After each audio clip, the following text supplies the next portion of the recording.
About 500 kilometers south of Moscow, on the west bank of the Don River, there is a circle in the ground made out of 60 mammoth mammoths, bone circle at Kostenki, not carved, a testament not decorated, to the ingenuity of built. Paleolithic man in Somebody the face assembled of the last it, ice age. piece by piece, bone by bone, roughly 25,000 years ago.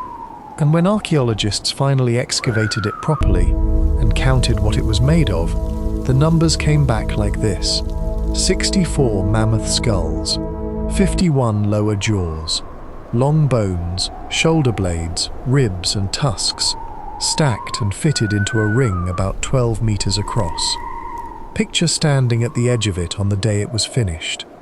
Winter light low and grey, the ground hard as stone beneath your feet, your breath floating in front of your face, a pale cloud in the frozen air. And this thing in front of you, waist-high, pale, immense, built entirely out of the largest animals on Earth. Now, here is the detail that has kept archaeologists arguing about it for years. The detail that is the reason we are spending tonight together. There is no way in. The bones form a continuous circle with no entrance, no gap, no threshold, no door. Remember that. We come back to it at the very end of the night. The team from the University of Exeter published their study in a journal called Antiquity. This grid square April reveals 2020. the challenging reality of The lead excavation. archaeologist was a man named A near Alexander empty Pryor, expanse of dark and what his soil. team This documented place was when they not ran the full densely lived analysis was something that does not fit the simplest explanation. The activity levels inside the circle were too low. If people were living there, really living there, sheltering through a winter, sleeping and eating and spending months inside that ring, the archaeology should show it. The ordinary mess of human habitation, discarded food, tools in progress, the quiet accumulation of debris that any group of people leaves behind when they truly occupy a place. But the interior was quieter than it should have been. Not empty. Things were found, but not dense. Not full in the way a home fills with the evidence of living. The structure would have been very difficult to roof.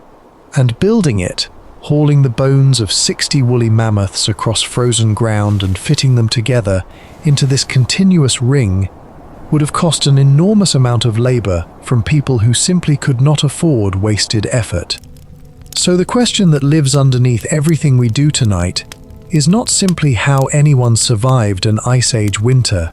It is something stranger than that. Because these people did survive, right there, on the open Russian steppe, at the coldest moment in the last 25,000 years. And the most impressive thing they built is the thing we understand least. Every other animal out there was born to that cold. Only one species had to invent its way through. Tonight, slowly, all the way through one winter, that is exactly what we are doing. Close your eyes if you would like. You do not need to follow every word tonight. This is a long winter, and you are allowed to drift in and out of it. That is exactly right. Some nights you will catch everything. Some nights you will simply fall asleep to the sound of it, the way people fell asleep in those Ice Age shelters, not because the world went quiet, but because they were warm enough, finally, and the fire was still going, and someone was keeping watch so the others could rest. This is for the ones who wonder how people managed. For anyone who has ever come in from the cold, really come in, hands stiff, face numb, and felt how astonishingly good a warm room is and then wondered, somewhere in the back of their mind, where did this come from? Who figured this out? This is for the quiet minds that ask that kind of question in the dark. Where in the world are you tonight? And what hour is it where you are? Leave it in the comments. I read them in the mornings. Someone in Reykjavik with snow on the windowsill. Someone in Melbourne in the middle of their winter. Someone in a city I have never been to, lying in the warmth that 25,000 years of human invention made possible. If you would like to stay for the whole winter, a gentle like and subscribe means the world. It is completely optional. Let us start with the world these people were actually standing in.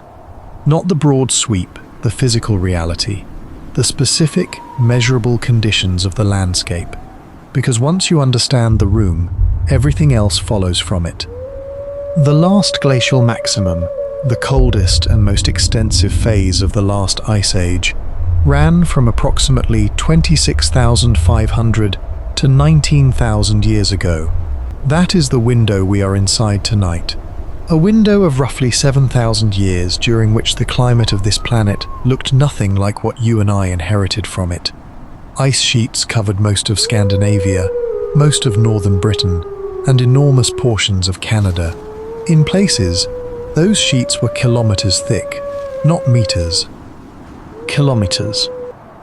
The weight of all that ice was so immense that it pressed the bedrock beneath it downward, deforming the crust of the earth itself, under a burden so heavy that the land did not fully recover its shape for thousands of years after the ice retreated. Sea level was approximately 120 meters lower than it is today. The English Channel did not exist. The North Sea was dry land. Britain was connected to continental Europe by a broad plain that people walked across without any awareness of crossing something that would one day be a country's border. The land bridge between Siberia and Alaska, the route by which the first people entered the Americas, was not a bridge at all. It was a whole country called Beringia, covered in grasses and populated by the animals and the human hunters who followed them. Coastlines that no longer exist ran along continental shelves now buried under 100 meters of ocean. Rivers made their way across plains that are seafloor today.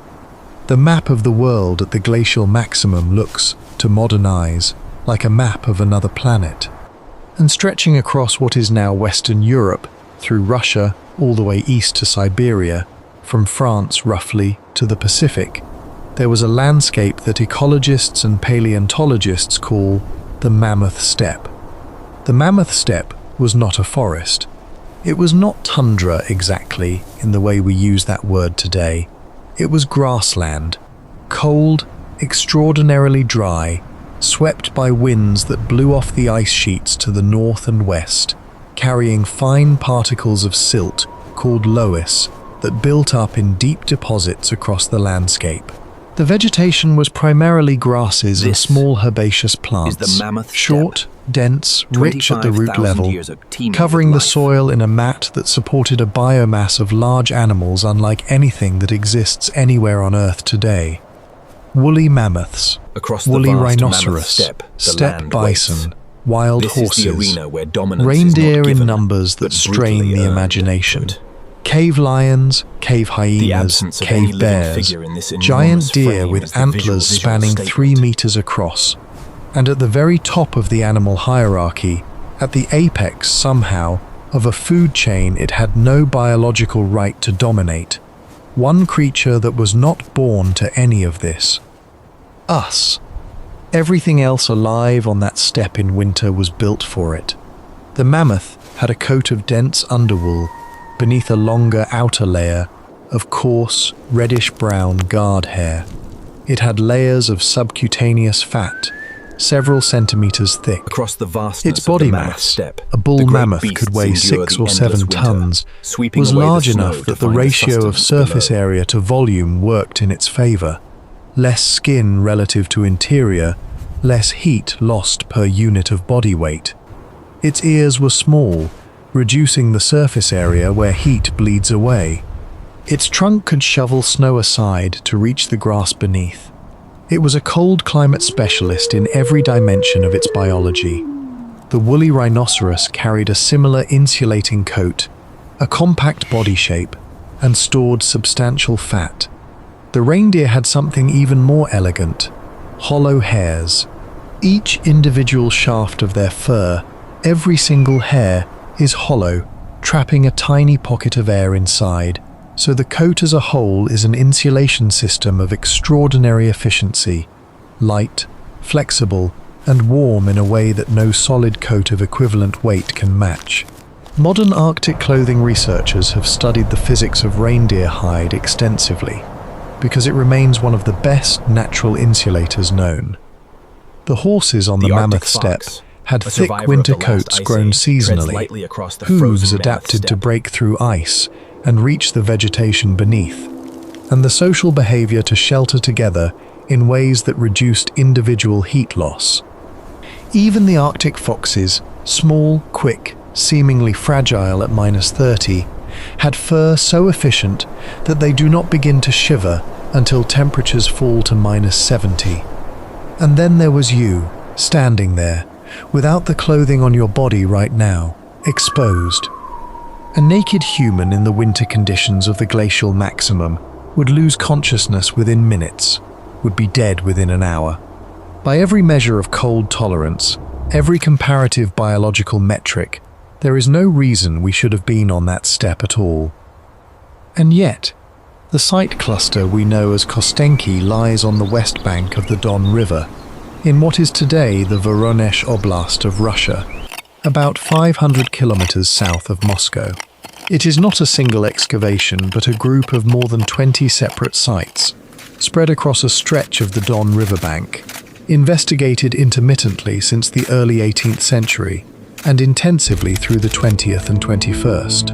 Some of the most remarkable evidence for Upper Paleolithic occupation anywhere in the world has come from this cluster. Hearths, tools, figurines, worked bone and ivory, and the accumulated, layered record of people returning to the same locations year after year and generation after generation. In April 2020, the journal Antiquity published a study by Alexander Pryor and his colleagues at the University of Exeter describing a feature at the site designated Kostenki 11. What they described was a circular structure built from the bones of at least 60 woolly mammoths, 64 skulls, 51 lower jaws, and substantial quantities of long bones, ribs, shoulder blades and tusks, arranged Here, into a along the continuous Don River, ring lies approximately Kostenki, 12.5 one of the most meters across. significant Paleolithic sites in the Radiocarbon world. dating placed its construction at around 25,000 years ago.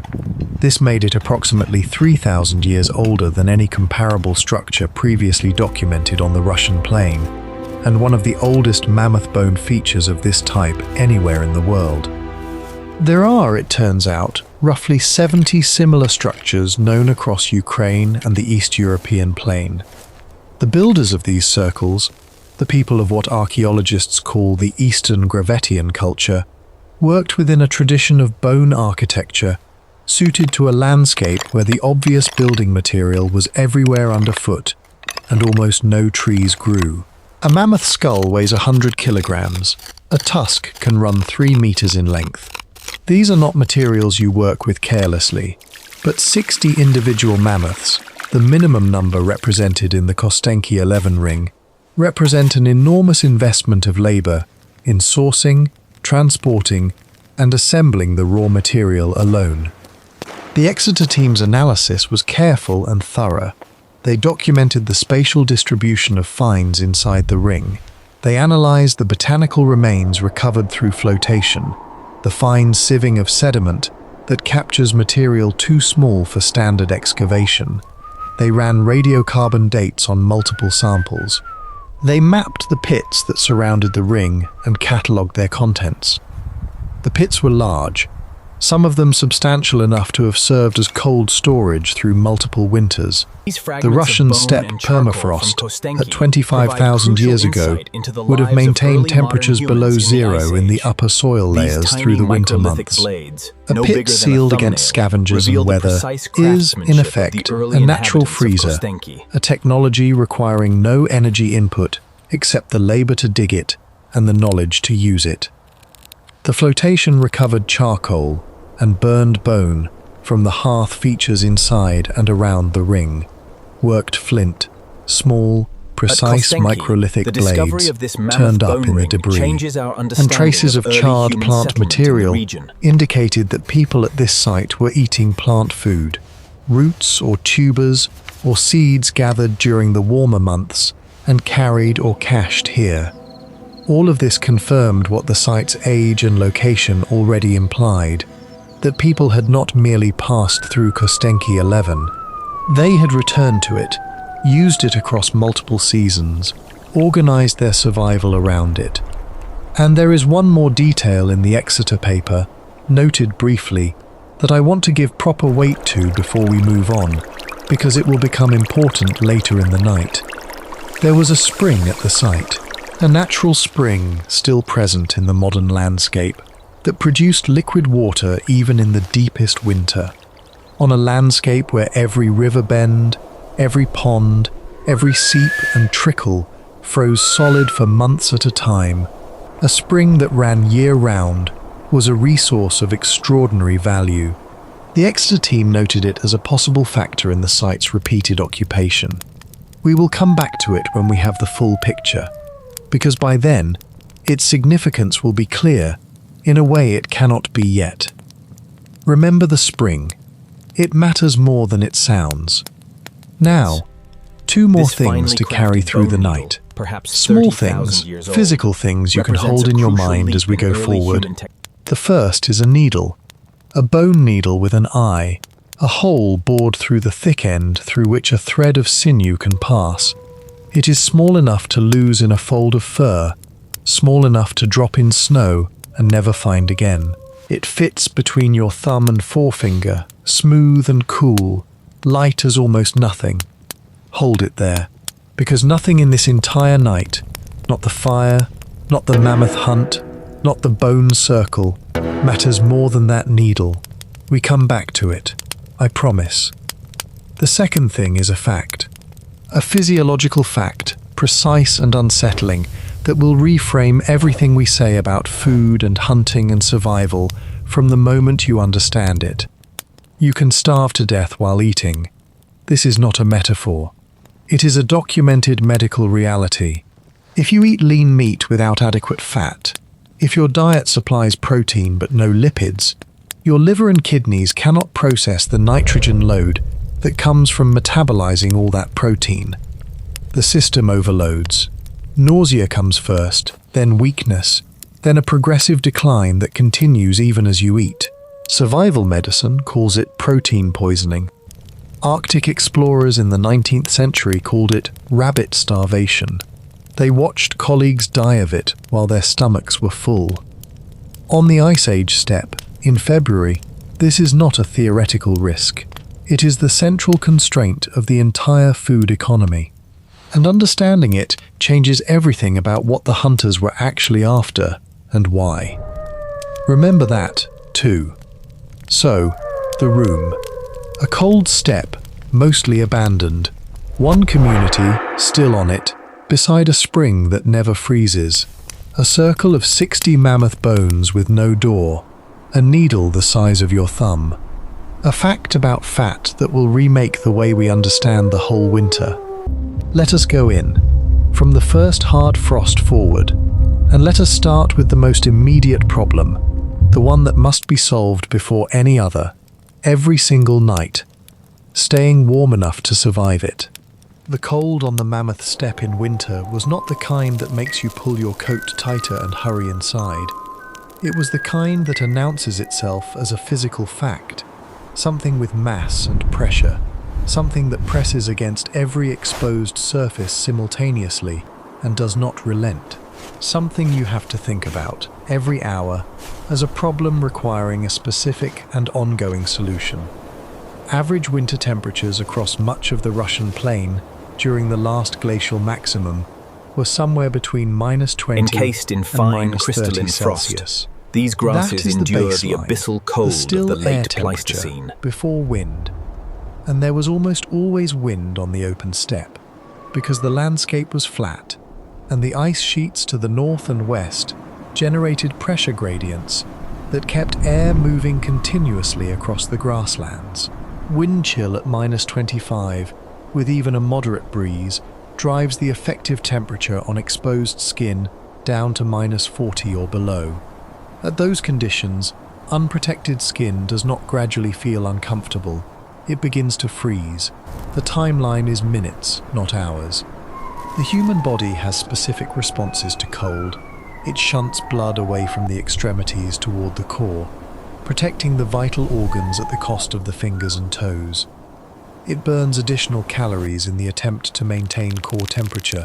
Shivering is, mechanically, the body generating heat through rapid involuntary muscle contraction. 25,000 years ago, But these during the responses last have glacial limits. period, A resting, survival was a unclothed constant human struggle against in the minus biting 20 cold. conditions loses heat faster than they can produce it. The outcome, without intervention, is hypothermia, and then death. This was the basic physics every single person at Kostenki was working against. Every night, Vast and for 5 unforgiving. or 6 months of the year. The open steppe at The dusk answer was approaches fire, the very limit but of what a fire body presented can its endure. own extraordinary problem. The Mammoth steppe, at the height of the glacial maximum, had almost no trees. Not fewer trees than today. Almost none. The combination of extreme cold, low precipitation, and high winds that characterized the glacial The amber landscape coals were was the fundamentally answer to the hostile to crushing tree cold. growth. Trees need a fragile minimum glow. number of frost-free growing days per year, a minimum of This soil is the moisture, Mammoth steppe, and a minimum of shelter from 25,000 years desiccating ago. winds. The glacial steppe provided none of these adequately across most of its extent. The vegetation was grasses and low herbaceous plants, the kind of growth that could complete its entire life cycle in the short, cold growing season, that could withstand being frozen and thawed repeatedly, that could resist the wind by staying low. Trees existed in refuges, along river valleys where the terrain offered shelter and the soil retained more moisture, in deep gullies and on south-facing slopes where conditions were marginally less extreme. But the open steppe, the vast majority of the landscape, was essentially treeless for hundreds of kilometres. No trees means no wood, and without wood you cannot easily make fire. Except that at Kostenki 11 there were fires. The evidence is unmistakable. The flotation analysis recovered charcoal from multiple hearth features inside and around the bone ring. The soil beneath those hearths showed the characteristic reddening and structural change that sustained burning produces. People here were making fires regularly, through the winter, over extended periods. So what were they burning? When the Exeter team analysed the combustion products from the Kostenki 11 hearths, examining the microscopic structure of charred material, distinguishing wood charcoal from burned bone on the basis of their different mineral signatures, they found something that had been This hearth at suspected from Kostenki, other mammoth steppe radiocarbon dated sites, to roughly but was 30,000 years documented ago, here clearly. provides a clear window The into the fires lives of burned a early mixture modern of humans wood in this and region. bone. Not one or the other, both. Wood charcoal was present, confirming that wood was available and used. But so was burned bone that had been subjected to sustained high temperature, chemically altered in the way bone alters under fire. The proportions at Kostenki 11 indicate that bone was not incidental. It was a fuel source in its own right. Bone can burn. This is not widely known because in most modern contexts we do not burn bones, and the idea seems counterintuitive. But bone, especially fat-rich bone, the long bones whose cavities are filled with marrow, the skulls that still contain oil in their dense structure, will sustain combustion at the temperatures a wood fire produces. It burns slowly, producing significant heat, and the ash retains some heat long after the fire itself has died down. Mammoth bone, specifically, would have been a high-quality fuel. Mammoth long bones are massive. The femur of an adult mammoth is bigger than most people's torsos. The marrow cavity inside is substantial. The oil content of mammoth bone, even after the marrow is extracted for food, is considerable. A fire built with mammoth bone, once established, burns for a long time. But here is the critical constraint. Bone will not ignite on its own. You cannot start a fire with bone. You need wood, actual combusting wood, to create the initial high-temperature environment that gets bone burning. Once the bone is alight and contributing to the fire, you can maintain it with bone alone for a considerable period. But the opening move, every single time, requires wood. Every fire at Kostenki 11 was a two-material problem. Wood to start it, bone to sustain it. and wood was scarce. Think about what this means in practice, not abstractly, but in the specific physical reality of a winter night on the steppe. Every piece of wood was irreplaceable. You could not afford to burn more than the minimum needed to get the bone going, which means that someone was counting the wood. Someone was responsible for the wood supply, gathering it from the river valley where some trees still grew, trading for it with groups who had better access, storing it carefully in the cold pits against the nights to come. The wood was not unlimited.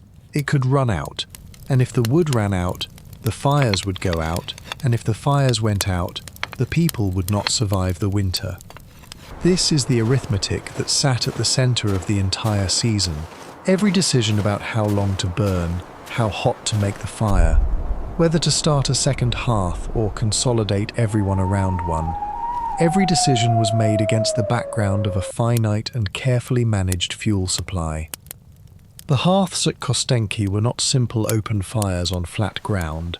The evidence from the site, and from comparable mammoth steppe sites across Ukraine and Russia, points to sunken hearths, fire pits dug below the surrounding surface, with the fire built in the depression. A sunken hearth is more efficient in several specific ways. The walls of the pit act as a windbreak, protecting the flame from gusts that could extinguish it. The earth around the pit absorbs heat and radiates it back slowly, extending the warming effect of the fire beyond the immediate flame. The accumulated ash and coals at the bottom of the pit retain heat for hours after the fire itself dies down. So a group waking in the morning to cold embers is not starting completely from scratch. The pit is warm, and a small amount of fresh material can revive it. There is also evidence at some mammoth steppe sites of windscreens positioned upwind of the hearth, arrangements of bone or posts designed to reduce airflow across the fire. The same principle as cupping your hands around a candle flame on a windy day. The same instinct, scaled up to the level of survival, built into the architecture some of the 27,000 years ago. Here is the a mammoth detail bone almost circle never at discussed Kostenki when people offered write vital about the protection bone from the circle at steppe's harsh Kostenki. winters. The continuous ring of stacked bone, waist-high, unbroken, 12 meters across, would have significantly reduced wind speed inside it, regardless of any other purpose the structure served. The geometry is simply that of a windbreak. A cylinder of bone reduces airflow inside it, which means that the people inside, whether working or sleeping or tending the fire, were in an environment measurably less hostile than the open steppe outside the ring. Not warm, but calmer, protected from the wind that stole heat faster than any other element of the cold. The circle has no door, but the circle has walls, and walls, on the open steppe, are already most of the answer to the wind. The bone circle at Kostenki 11 was built from at least 60 woolly mammoths, 64 skulls and 51 lower jaws, forming a continuous ring 12 meters across, with no obvious entrance. About 70 such structures are known across Ukraine and the Russian plain. This one, dated to around 25,000 years ago, is among the oldest recorded anywhere in the world. The fire is going. The walls cut the wind. Someone is responsible for keeping it burning through the dark hours, waking when the warmth diminishes, adding bone, settling back into sleep.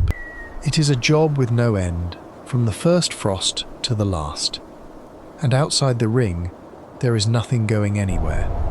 The steppe at night in February is not just cold, it is visually almost nothing. Overcast skies seal out the stars. The horizon is flat in every direction.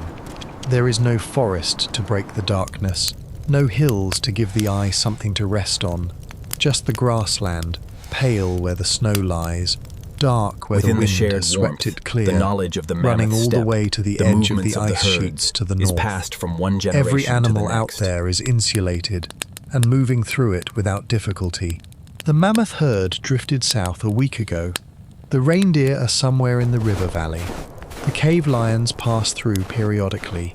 You know their tracks, their timing, the way their behavior changes in different weathers. You know this landscape the way you know your own room in the dark. Every person in your group has spent years learning it.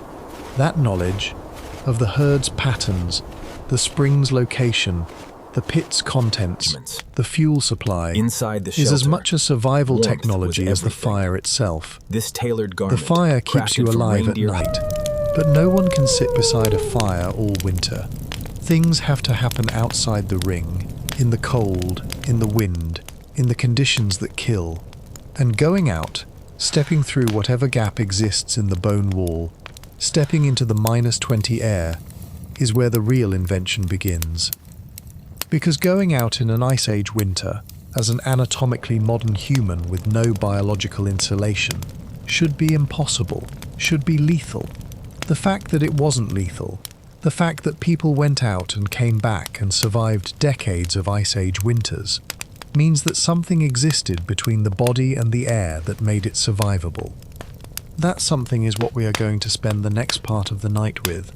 But before we leave the fire entirely, I want you to sit with something for a moment.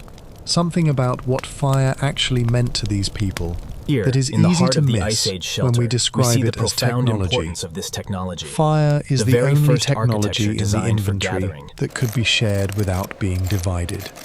If someone eats your food, you have less food. If someone wears your clothing, you cannot wear it.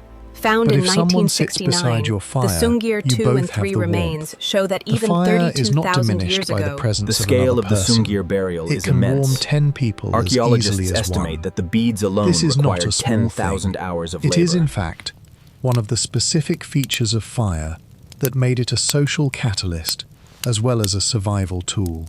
Hearths are where groups coalesce. They are the center of the shelter not just physically but socially, the place where information is exchanged, where decisions are made, where the group maintains the awareness of itself as a group. The fire is what you sit around together, and sitting together regularly in the warmth, in the shared experience of the same cold and the same heat, is one of the 25,000 oldest and most BCE. reliable mechanisms The for great maintaining mammoth social steppe at cohesion dawn. that our species has. Other animals have territories, hierarchies, coalitions, but very few of them have hearths. The hearth is ours. It is the oldest meeting room in the world. And carry this as we go, the children with 10,000 beads. I mentioned them before, 2 children, buried together at a Russian site, 34,000 years ago, wearing garments covered in mammoth ivory beads, each bead estimated to have taken at least an hour to produce. 10,000 hours, in a community that could not afford wasted time. Remember them. We will get there. They tell us something about the clothing that nothing else can tell us quite so clearly. Somewhere in every telling of the Ice Age survival story, there is a mistake that almost everyone makes. It is an understandable mistake. It comes from a picture of the past that feels intuitively right, even though the evidence contradicts it. And the mistake is this: assuming that the people who survived the glacial maximum survived it because they were harder than us, tougher, more physically resistant to cold, different in their constitutions in some way that made the impossible conditions merely difficult. This picture bleeds in from several directions.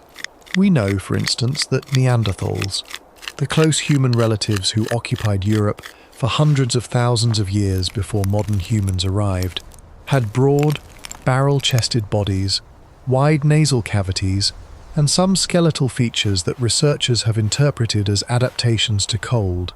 We have an image of archaic humans as built for hardship. Anatomical And that order image, preserved reasonably across millennia. enough, colors This how we section think the of pelvis Ice Age offers modern a glimpse humans into too. the distant past They here at seem, Kostenki. somehow, to be versions of us that were more robustly equipped for what they faced.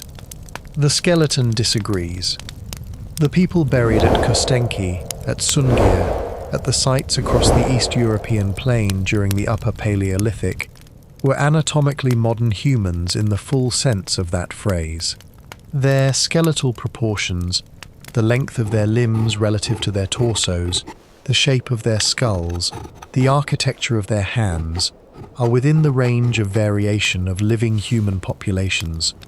They were not barrel-chested in the Neanderthal sense. Their nasal cavities were not dramatically enlarged. Their bones do not indicate significantly greater muscle mass than would be expected in an active modern person. They were, in the biological terms we can measure, people like us. They had the same thermoregulatory system, the same cold vulnerabilities, the same surface area to body mass ratio that makes the human form an efficient heat radiator in warm conditions and a liability in cold ones. The idea that they were constitutionally tougher, that they simply endured what would kill us, is not what the evidence shows. The evidence shows that they were smart enough not to need to endure it unaided. Let me give you 3 different ways of reading the same evidence, because the truth is probably all 3 at once, and distinguishing them makes the combined picture sharper. The first is the technological reading. On this view, what saved anatomically modern humans in the Ice Age was the invention and progressive refinement of what we might call external biology, structures and materials built outside the body to substitute for the adaptations the body did not have. Fire is external metabolism. The human body cannot generate enough heat internally to stay alive at -20. So we build a structure outside ourselves that does it. Clothing is external fur. We cannot grow a winter coat, so we construct one and attach it to our bodies. Stored food is external fat reserves. We cannot carry months of caloric surplus inside our bodies, so we cache it in the ground. Every one of these technologies is a workaround, an improvisation against the inadequacy of the biology. Clever, effective, and completely dependent on the knowledge of how to make it work. Teacher. The second reading is social. The Ice On Age this shelter view, provides the a key warm adaptation refuge was against the not bitter any cold single of the Mammoth technology, steppe. but the Around human central capacity fire, for large-scale, multi-generational cooperation. A group with a shared fire, shared food stores, shared responsibility for children and the infirm, shared knowledge of the landscape encoded in language and passed forward through teaching. That group has a survival advantage that no individual, however skilled or hardy, could replicate alone. The information held by the group is irreplaceable in a specific sense. It took generations to accumulate, and losing it means starting over.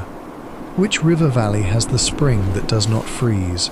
Which slope holds the early tubers in the first thaw?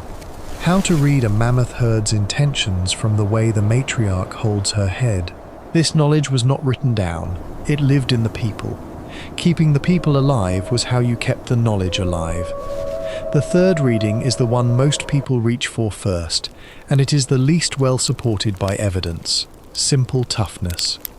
The idea that Ice Age people endured conditions that would kill us because they had, through some form of constitution, a higher threshold for hardship. The physiology does not support this. Human acclimatization to cold, the short-term adjustments the body makes when consistently exposed to low temperatures, like improved peripheral circulation and slightly elevated basal metabolic rate, is real. People who live in cold environments do show these adjustments, but they are modest. They do not begin to close the gap between an unclothed human and the -30 wind. Acclimatization keeps you from getting frostbite on your fingers quite as quickly. It does not make you a woolly mammoth. What kept these people alive was not what they were, it was what they made. Here is a way to hold all 3 readings without collapsing any of them. Think of the group as a system. One person, alone on the open steppe in February, without fire or clothing or stored food or any knowledge of where the spring is. That person does not survive the night. The biology is inadequate and the technology is absent. The cold is faster. Now add the group, 10 people, with fire and tailored clothing and the stored fat cache and the accumulated knowledge of 20 winters on this landscape. Each of them, alone and resourceless, would die just as quickly as the individual. But together, with the technology they have collectively produced, the knowledge they collectively hold, the fire that keeps all of them warm simultaneously, they survive. Not easily, not without cost, but they reach the thaw. What changed between one end of that spectrum and the other is not the biology. The biology is identical. What changed is what the group built together, and what the group knows together, and the fact that what they built and what they know is available to every member. The fire warms all of them. The knowledge protects all of them. The stored food sustains all of them. Survival on the Ice Age steppe was not a personal achievement. It was a collective one, enabled by technology that only the collective could produce, and shared in a way that made the whole stronger than any of its parts. And here, at the center of what they made, is the distinction I need you to hold for the rest of the night. The difference between draped and tailored. A draped hide is a hide placed over the body. You take an animal, remove its skin, roughly process it, Within the amber glow of scraping the the hearth, fat layer, the details of their perhaps daily soaking lives it in emerge, water or a brain testament to to the begin resilience softening of those it, who carved and you existence put it from the over your ice. shoulders. This is better than nothing. In mild cold, it makes a significant difference. But a draped hide has fundamental limitations. It does not seal. The neck is open, the wrists are open, the ankles are open. Every time you move, when you crouch, when you run, when you reach forward or bend to pick something up, the hide shifts. Gaps open. The pocket of warm air that had begun to build against your skin disperses into the cold. A draped hide is a blanket you are wearing, a useful blanket, but a blanket nonetheless. A tailored garment is built from shaped pieces, cut and fitted and seamed together. It has specific openings at the neck, the wrists, the waist that can be closed or reduced. It moves with the body because it is designed for a body's specific proportions and range of motion. When you reach, the sleeve moves with the arm. When you crouch, the trousers do not gap at the waist. The pocket of warm air between the fabric and your skin stays in place because the garment is sealed around it. A tailored garment is a portable climate. You step outside into the -20 wind, and inside that garment, inside the still air sealed between cloth and skin, the temperature is not comfortable, but it is survivable. For hours, for a full day on the open steppe, doing the physical work of hunting and gathering and carrying. This distinction, draped versus tailored, is the difference between a species that can occasionally survive the cold Crafted from and a supple species hide, that can these trousers represent live advanced tailoring, in keeping it the wearer warm in the permanently deep ice for age. generations. And making a tailored garment requires a specific tool, not a knife, although a knife is needed for cutting, not a scraper, although scrapers are needed for processing the hide, not even fire, although fire is used in some tanning methods. The tool that makes tailored clothing possible is a sewing needle, a needle with an eye, a hole at the thick end through which a thread can pass. Without an eyed needle, you can pierce hide with an awl and pull thread through one hole at a time, lacing the pieces together like a modern shoelace. You can make garments this way, but the seams are thicker and stiffer, the fit is less precise, the speed of production is dramatically slower. The range of cuts and joins you can execute is constrained by the awkwardness of the method. With a needle, you sew. Close, rapid stitches running along a line. Curved seams that follow the body's contours. Multiple layers joined with precision. The garment that results is a different object entirely. In its fit, its flexibility, its ability to be shaped to a specific person's body. The eyed needle appears in the archaeological record of the Upper Paleolithic at sites across Siberia and Central Asia. The oldest confirmed examples are made of bone and ivory. They are small, some only a few centimeters long, with eyes bored through them using fine stone burins. Some are so delicate they seem almost fragile. They look, in photographs, astonishingly like the needles in your sewing kit today. The shape has not been meaningfully improved in 25,000 years, because the shape is already The contrast optimal. is stark. It is exactly as long While as the it awl needs to be, creates stiff, exactly gapped as thin as the perforations, material the fine allows. bone and the eye is exactly at the end that needs it to be. Here is what almost no documentary about the Ice Age stops to say. The eyed sewing needle is one of the most consequential inventions in the entire history of our species. It enabled the tailored clothing system that allowed anatomically modern humans to permanently occupy the cold half of the planet. The Siberian interior, this the Central preserved Asian bone needle, steppes, perhaps the 40,000 Mammoth years plain, old, offers a and rare glimpse eventually, into the through sophisticated Beringia, craftsmanship of the whole of the Americas.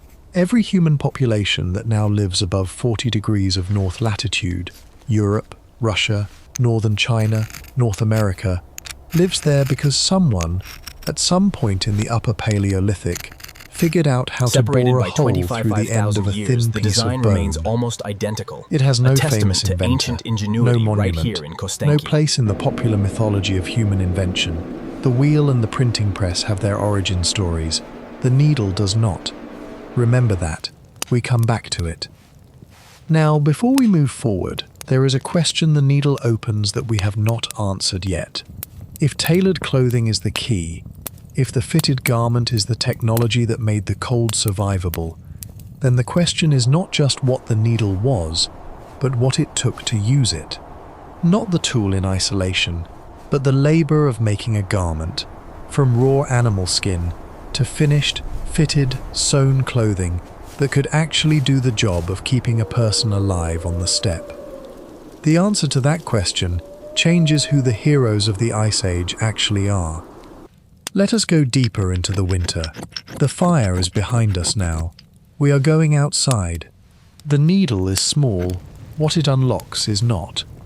To understand what tailored clothing actually cost, in hours, in skill, in the specific labor of turning a raw animal skin into a fitted garment, you have to start one step before the needle, with the material the needle works with.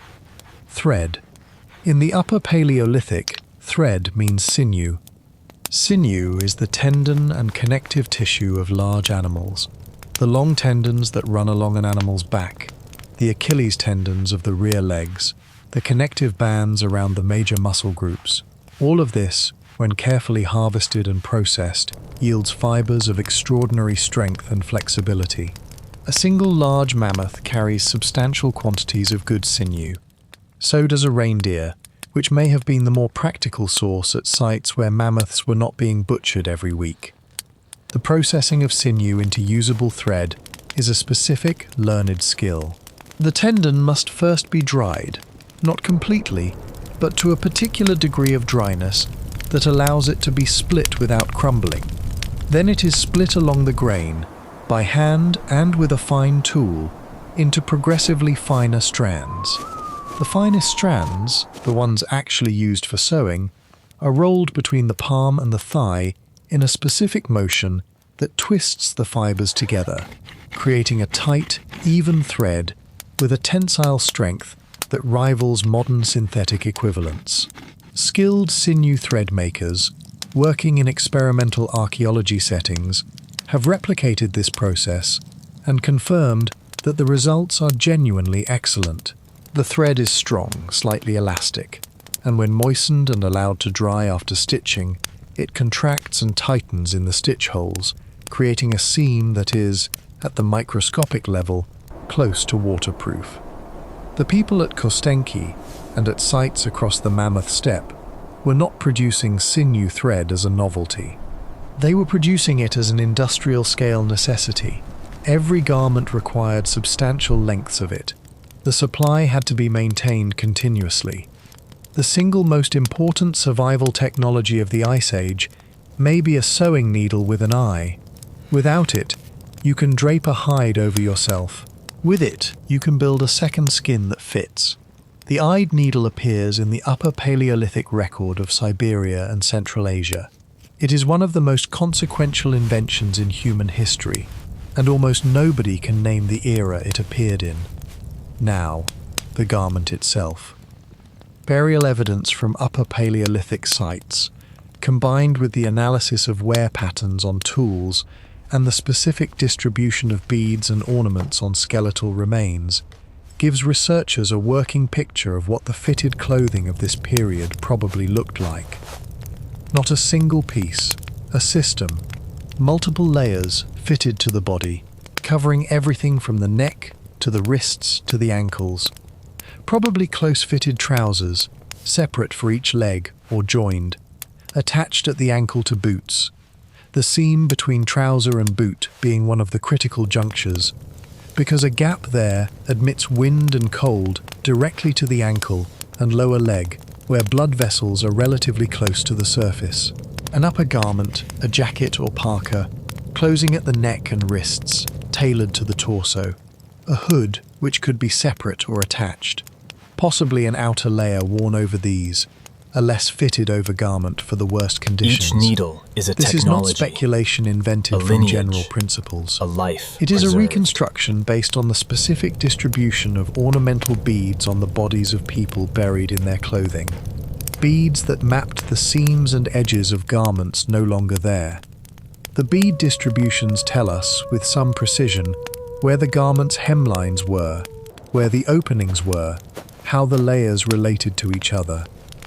To produce this clothing system for one person, enough layers to be genuinely protective through an Ice Age winter, requires the processed hides of multiple animals, 2 or 3 reindeer, depending on the person's size.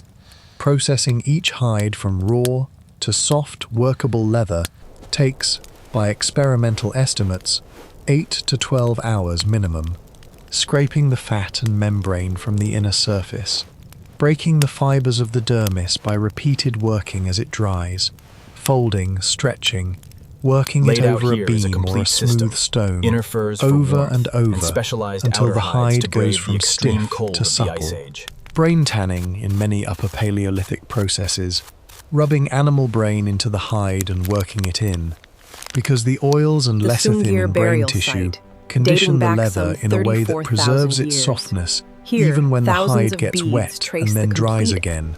The two Then distinct cutting lines the of pieces beads for the reveal garment, the layers which of an requires ancient knowing garment, the pattern, preserved here understanding for how over to 30 translate millennia. the flat surface of a hide into the 3-dimensional shape of a fitted sleeve, a curved hood, the complex seaming of a close-fitted trouser leg.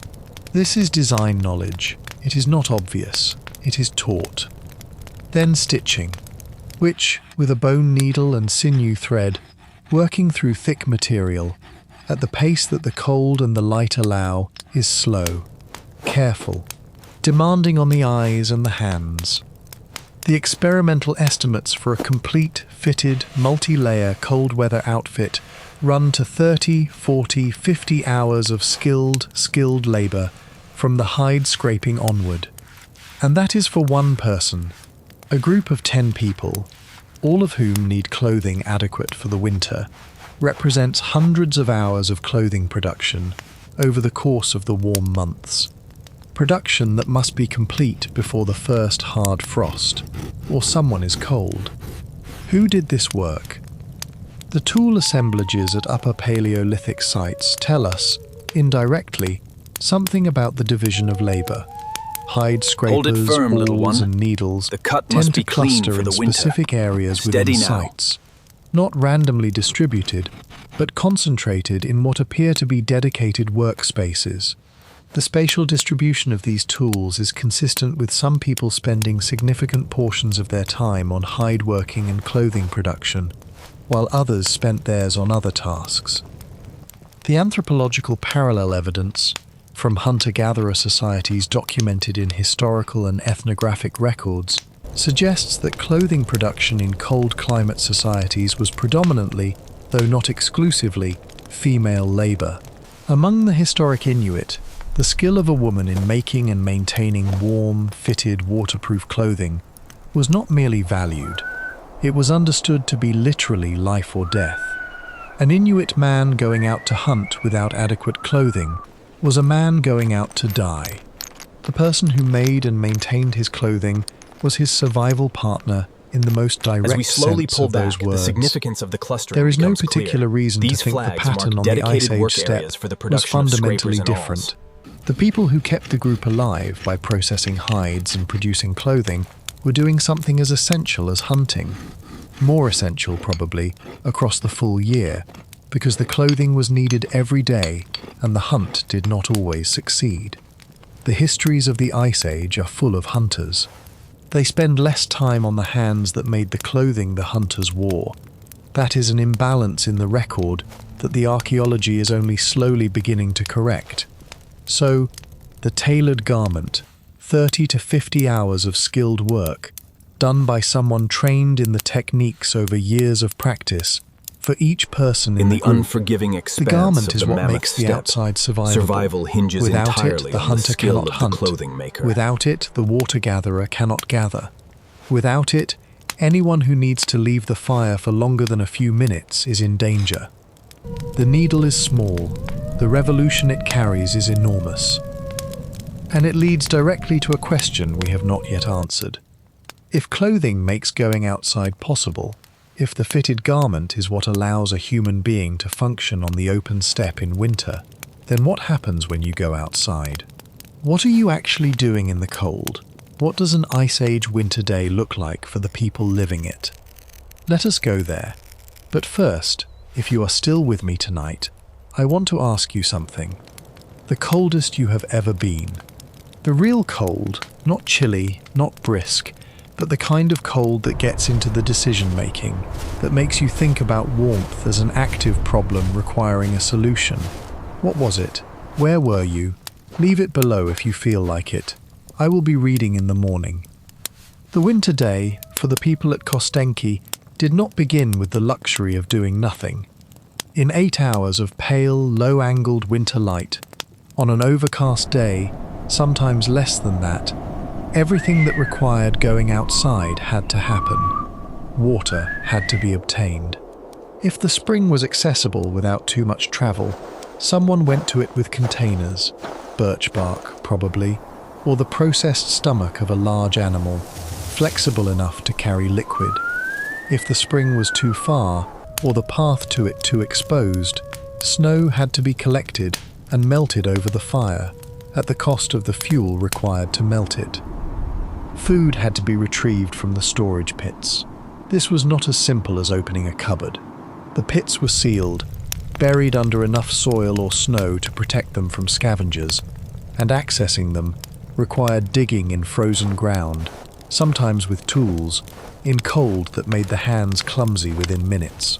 The retrieved material, frozen fat, frozen meat, perhaps dried plant material, then had to be thawed over the fire before it could be eaten. Tools had to be made and maintained. The microlithic blades found at Kostenki are small and precise, requiring fine-grained flint and careful pressure flaking technique. Needles broke, awls wore down, clothing tore, and the tear had to be sewn before the cold got in. And children had to be managed. There were children at Kostenki. We know this from the physical evidence at other sites of the same period and culture, and from simple probability. Children who needed feeding, warming, teaching, watching. Children whose presence shaped the entire schedule of the day, whose needs interrupted the planned tasks, whose survival was the whole point of the adult's survival. The day was full. There was no leisure in the modern sense, but there was rhythm, a daily structure that the cold imposed, that the fire imposed, that the needs of the group imposed, and within which people moved with the practiced efficiency of long experience. That efficiency is something we tend to underestimate when we look at Ice Age people from a distance. We imagine them improvising constantly, making desperate decisions moment to moment, barely ahead of disaster. But the evidence suggests something different. These were people who had grown up in this environment, who had been taught by people who grew up before them, and whose knowledge of how to move through the winter was so deeply internalized that it was not felt as struggle, but as life. The way you know how to boil water without thinking about it, the way you can navigate your home in the dark without turning on the lights. That kind of knowledge applied to the problem of surviving at -25 on the open steppe. And the hides that became the garments, the clothing that made the day outside possible, they were not made in winter. They were made in the warm months, when hides were fresh, and the days were long, and the light was good, and the hands were not stiff with cold. The autumn hunt, the major sharp. communal event of the year, use this for when the hide. animals were at their maximum fat reserves and the herds were moving through the area, produced hides that would be processed and stitched through the remaining warm days into clothing for the winter ahead.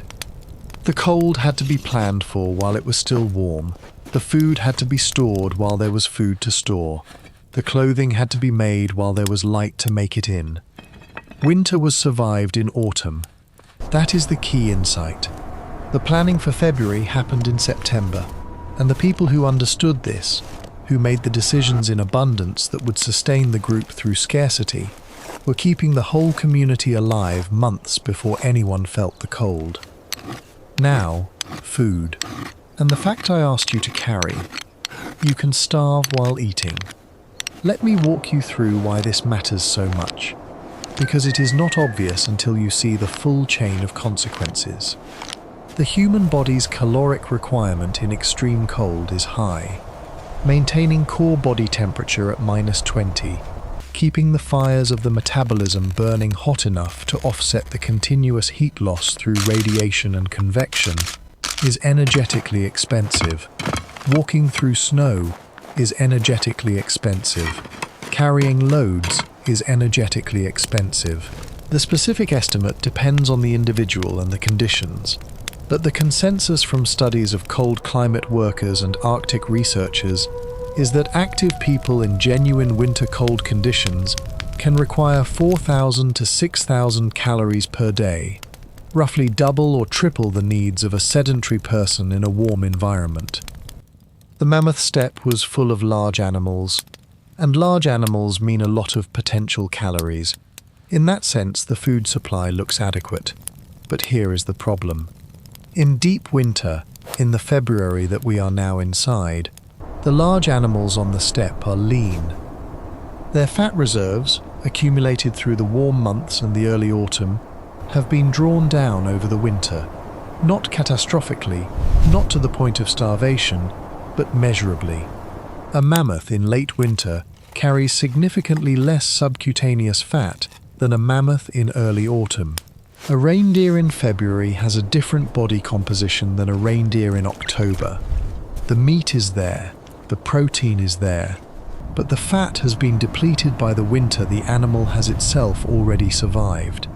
And lean meat, meat with inadequate fat, cannot sustain a human being in extreme cold, regardless of how much of it they eat. Protein poisoning is not slow or subtle once it takes hold. The liver is overwhelmed by the nitrogen load from metabolizing protein without the accompanying fat that the metabolic process is designed to handle. The kidneys work overtime to excrete the excess urea. The symptoms come in sequence: a sense of fullness that does not satisfy, nausea, weakness, diarrhea. If the diet is not corrected, if fat is not introduced, the spiral continues. The person eats. They feel worse. They eat more. They get worse faster. They die while their stomach is technically full. Vilhjalmur Stefansson, the Arctic explorer who spent years living among Inuit communities in the early 20th century, and who wrote extensively about Inuit food culture, described experiencing these symptoms personally when his diet shifted to lean caribou without adequate fat. He recovered when fat was reintroduced. The Inuit knowledge about this, the explicit cultural understanding that fat was not supplementary but essential, not a luxury but medicine, was so deeply embedded that it shaped every aspect of their food procurement and preparation. We have good reason to think the people of the Upper Paleolithic understood the same thing, in the same explicit way, because the archaeology of their food processing shows it clearly. The long bones of large animals at Paleolithic sites are broken, not randomly, systematically, in the specific way you break a long bone to extract marrow from the cavity inside. The marrow of a large animal is extraordinarily fat-rich. The femoral marrow of a mammoth is dense with lipids in a way that the surrounding muscle meat is not. Every long bone recovered from a mammoth steppe habitation site, if it is cracked, has been cracked for this reason. Someone extracted every gram of marrow they could reach. The skulls of large animals are also cracked or opened at specific points. The brain case. Brain matter is high in fat. It is also the substance that makes the best hide tanning medium, but at times of fat scarcity, it may have been eaten too. The organ fat, the fatty deposits that accumulate around the kidneys, the intestines, and the heart of a large animal, is richer in some lipids than the subcutaneous fat, and was certainly valued.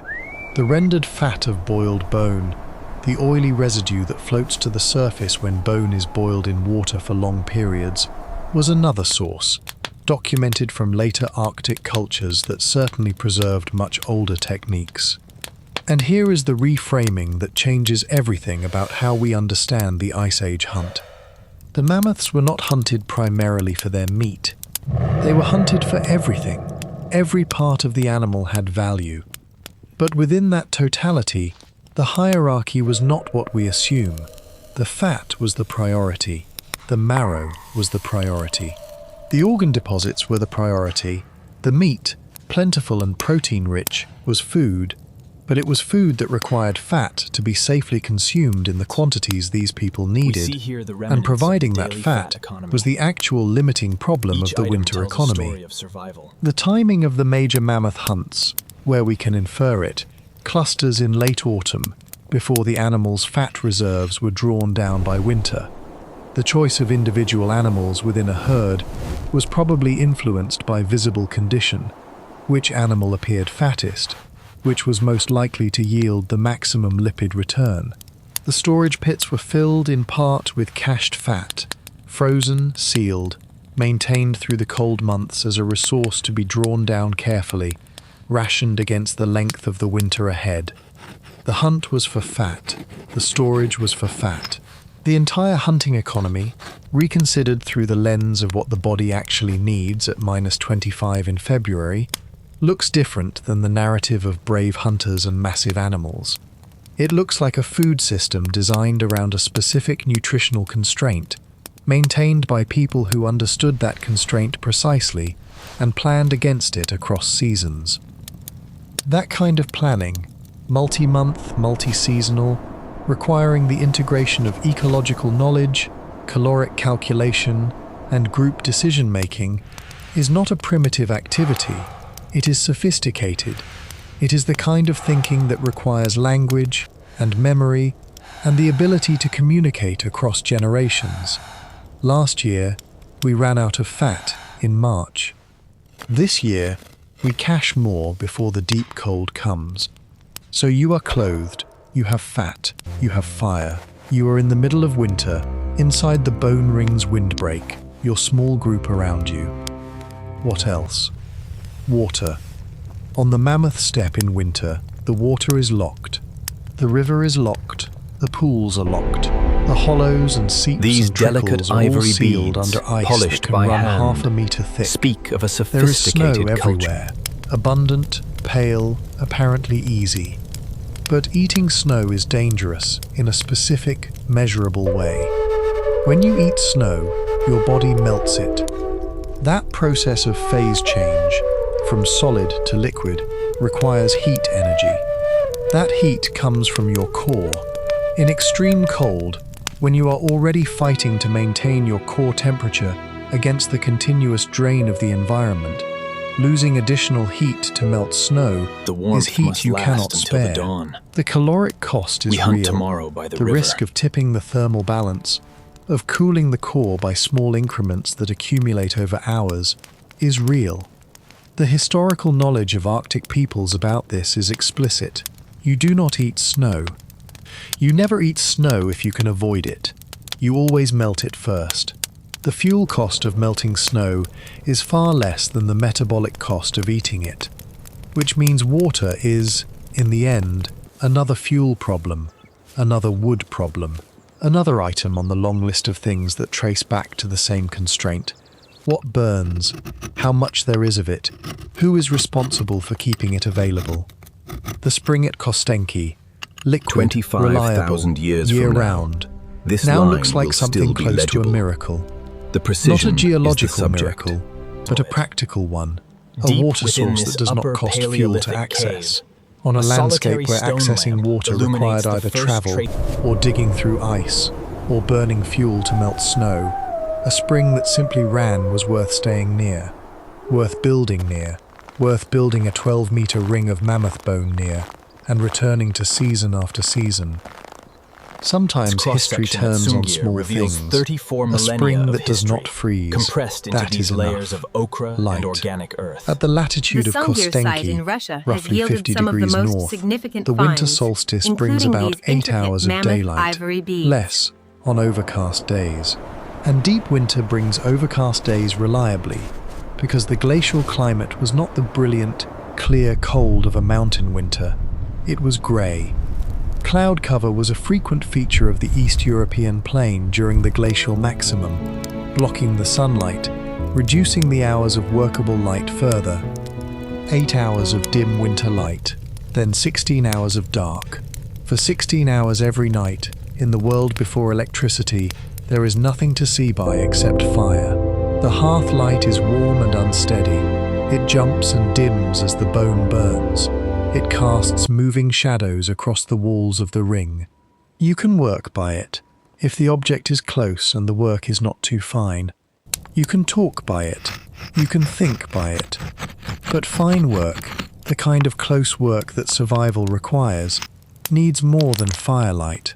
Threading a needle, shaping a tool with precision, repairing a garment where the seam has failed and the cold is getting through. Upper Paleolithic sites yield small stone lamps, shallow dishes made of limestone or sandstone, with a hollow pressed into one end, filled with animal fat, with a wick of twisted plant fibre or dried moss. They produce a small, steady flame, warm-coloured, about the light of a thick candle. Enough to work by, close up, if you hold the object under it. Enough to see the needle hole, the stitch line, the particular grain of the flint you are shaping. Animal fat, again. Everything circles back, and the fat has to be rationed against all its uses simultaneously. Food, fire starter, lamp fuel, hide processing The gap agent. traces a clear The line person where who a managed garment the group's edge fat once ran. supply, who The made absence of decisions beads about how here much to speaks as allocate to loudly each as their use, presence. who maintained the count of what remained in the storage pits, was making decisions that determined whether the group made it through the winter. The ghost This shape is of a management, fitted garment, not traced entirely in improvisation. ivory beads. Management. The clothing that decayed Feet. 34,000 years ago is Frostbite attacks perfectly the mapped. periphery first. The toes, the fingers, the ears, the nose. The places where blood vessels run close to the surface. These ivory Where the beads body's clearly defense delineate the strategy of shape restricting of a close-fitting peripheral hood blood worn by flow the individual. leaves A tissue remarkable exposed find to the from cold. Sungir site. In -20 conditions, unprotected extremities can begin to freeze within minutes. The damage from frostbite is cumulative and permanent. Frozen tissue, if not treated, dies. People who lost fingers or toes to frostbite could not hunt, could not process hides, could not make fire. They became a drain on the group's resources rather than a contributor. Preventing frostbite was not a medical question. It was an economic question. The boots of the Ice Age people, the foot protection they wore, were probably the most sophisticated part of the entire clothing system. Evidence from later Arctic cultures that certainly preserved much older traditions shows layered boot construction, an inner layer worn against the This skin, mammoth ivory made shaft, from the softest, once most curved, pliable has been hide available, meticulously straightened. absorbing moisture A from the testament foot. to An outer layer made from stiffer, more weatherproof material, blocking wind and insulating against the ground temperature, which in frozen soil conditions can be colder than the air. The layer of still air between the two provides the actual insulation. The physics that make this work have not changed. What changes is only the material and the technique. Ice Age boot makers working with reindeer leg skin, which is naturally thin on the top of the foot where the hair lies flat and close, and thicker and more These thousands insulating of on the lower ivory leg beads where and the hair elaborate is spears denser, reveal a society understood far more through long complex than experience previously imitations. that the animal's The own foot contrast is architecture unmistakable. told them While the where to children's cut burial and includes which way thousands to of orient beads and the ornaments, material. the The adult boot assemblage that resulted was suited to the foot, the cold and the terrain in a way that took generations to refine. And then, the dark. 8 hours of pale light, 16 hours of dark, for months. In a world without artificial light bright enough to read by, without screens, without the particular noise of a connected modern evening, 16 hours of winter dark is something we have genuinely no reference for. The dark in those shelters was not the soft darkness of a room with the lights off, a darkness you have adapted to, in which shapes gradually resolve and familiar outlines emerge. This was more complete. The fire threw light across a few meters of the interior and left everything beyond it in a shadow so dense it might have been solid. Beyond the bone ring, the steppe was total blackness. No ambient glow from any city, no reflected light from any road, this nothing. extraordinary double The burial darkness of a reveals the world reverence before of electricity is a different kind of darkness than the one you know. What did people do in 16 hours of that? The first answer is that they slept more than we do, not in one long block. The single, consolidated sleep that modern people consider normal is, in many ways, an artifact of artificial light, which altered the human sleep pattern over the last 2 centuries. Before electric light, the dominant sleep pattern across cultures appears to have been biphasic, a first sleep of several hours beginning at sunset, a period of natural wakefulness in the middle of the night, sometimes an hour or 2, sometimes longer, and then a second sleep before dawn. Historical records, letters, and diaries from before the 18th century describe this pattern casually, as if it required no explanation. Mapping a In garment the middle that of decayed night 4 wakefulness, millennia ago, people but did left its shape things. in the precise They tended the coordinates of its fire. ornaments. They talked The Sungir sometimes. discovery. The records describe a period of The gentle oldest. sociability, quiet conversation in the dark. This narrow Sometimes they gap prayed reveals the or seam where lay the hood in a meets kind the of jacket, relaxed an meditation. incredible example And of ancient sometimes craftsmanship this is from the Sungir documented site. clearly in later history and can reasonably be projected backward. They did small tasks by firelight, mended things, worked on objects, did the fine, quiet work that daylight hours were too busy for. They made things. The archaeological record of Upper Paleolithic sites, not just Kostenki, but the whole network of sites across the Mammoth steppe and into Western Europe, is full of objects that served no obvious survival function. Carved animal figurines, small enough to fit in a palm, geometric designs engraved into bone with a precision that required hours of patient work, chevrons, parallel lines, grids of dots whose spacing suggests intention rather than accident. Perforated teeth and shells strung as necklaces, often found far from the water where the shells could have been collected, which means they were traded across hundreds of kilometres and valued enough to carry. Ornamental beads made from ivory, from shell, from stone of colours not native to the region. These objects did not keep anyone warm. They provided no calories. They were not weapons or tools in any practical sense that we can identify. But they are found everywhere that Upper Paleolithic people lived, in every excavated context, on every site, in quantities that make them impossible to treat as rare or incidental. They were made constantly. They were part of daily, or rather nightly life. And they were made with a care and skill that goes well beyond utility. The effort invested in them is not the effort of making a functional object. It is the effort of making something that needed to be well made because being well made was part of the point.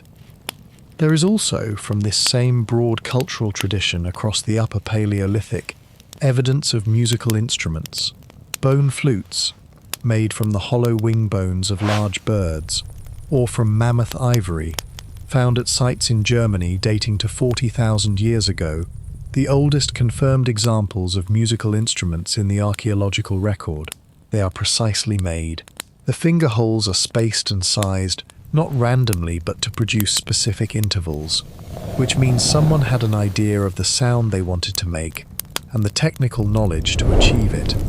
These instruments are not the first attempt at music. They are the first attempt that survived. Music almost certainly precedes them. Whether instruments like this were present at Kostenki, we cannot say. Bone does not always survive, and wood survives almost never. But the culture that produced the figurines, the beads, the cave Dating to paintings, roughly the culture whose 29,000 material BCE, record stretches this across fired Europe clay and reveals across the intricate Russian impressions, plains in the Upper a testament. Paleolithic, was a culture that made music. Sound was part of how the dark was inhabited. The people in that shelter, in the 29,000 firelight, years ago, in the long these dark of the intricate Ice Age patterns were winter, pressed into the they were soft telling clay, each other things. capturing a moment They were in keeping the time. information alive in the only storage medium available to them.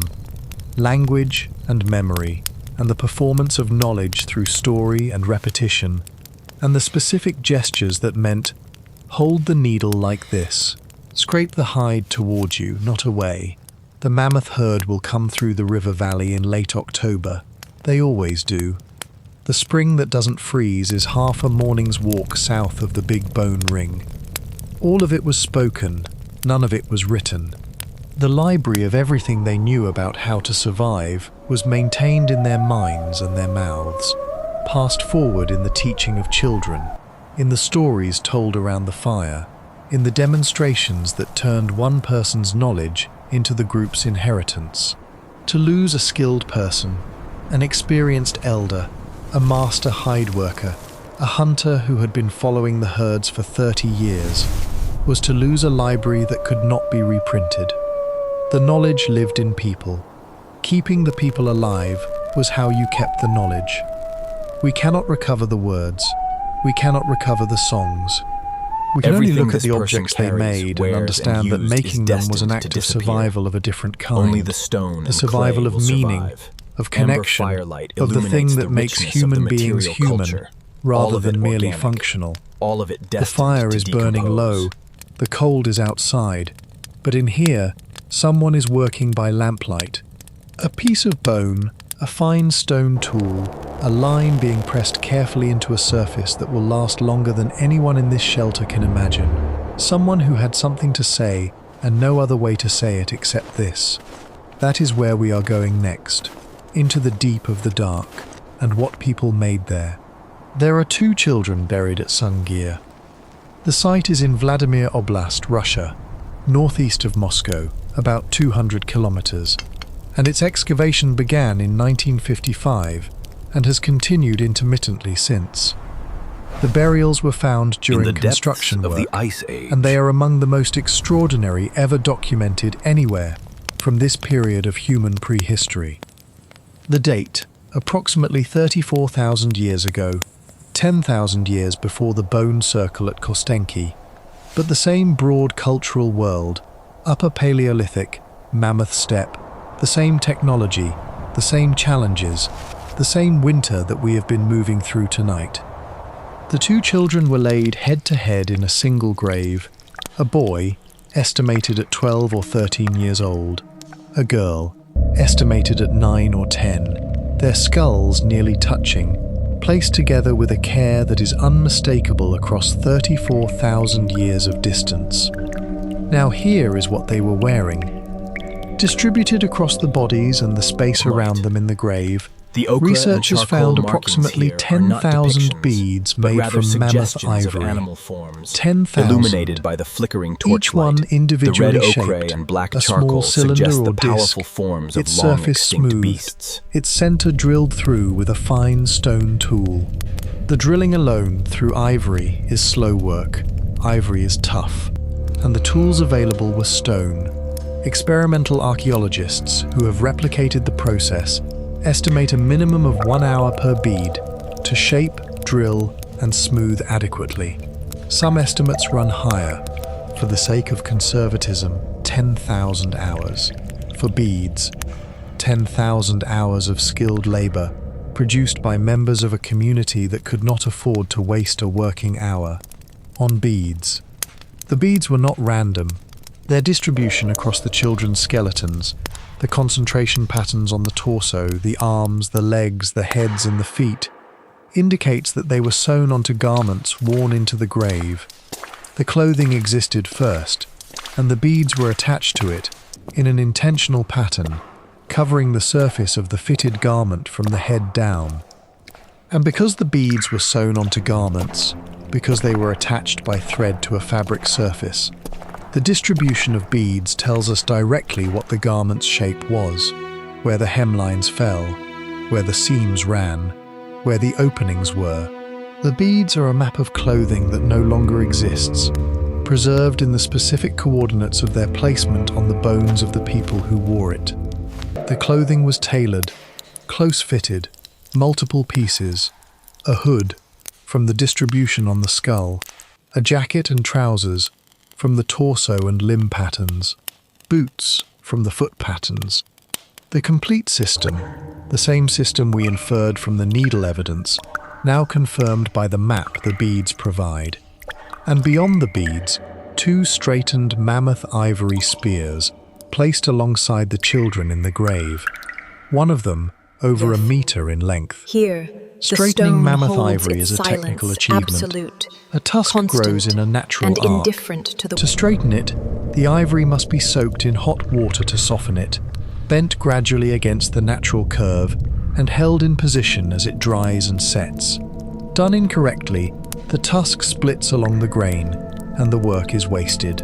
Done correctly, the result is a long, straight, dense shaft of exceptional strength and durability. Someone at Sungear knew how to do this. They did it for 2 children who would never use the spears. The boy was also buried with a carved mammoth ivory animal figure, small, smooth, shaped to fit in a child's hand, and with perforated fox teeth arranged in a pattern consistent with a headdress or decorative cap. The researchers who have studied the Sungear burials extensively over the decades since their discovery have noted something that sits quietly in the comparison of burials from the same site and culture. The wealth concentrated in the children's grave, the labor invested in the objects buried with them, exceeds what is found in contemporary adult burials from the same community. The most elaborate graves are not those of the most powerful adults. They are the graves of 2 children. In the deep recesses of the cave, what does that the mean? Deliberate act. Several interpretations have been proposed. 1. The children held an inherited social position, a role or status conferred by birth into a particular family or lineage, that their community recognized and honored in death, regardless of the brevity of their lives. Another, the elaboration reflects the depth of grief, specific to the loss of the young, that the death of children was felt as a particular kind of wound These pigments, that required a particular often kind of oak acknowledgement. mixed with animal Another fat. still, the beads and objects represent the community's way of equipping the children for whatever came after life, on a journey that the adults expected but could not take yet.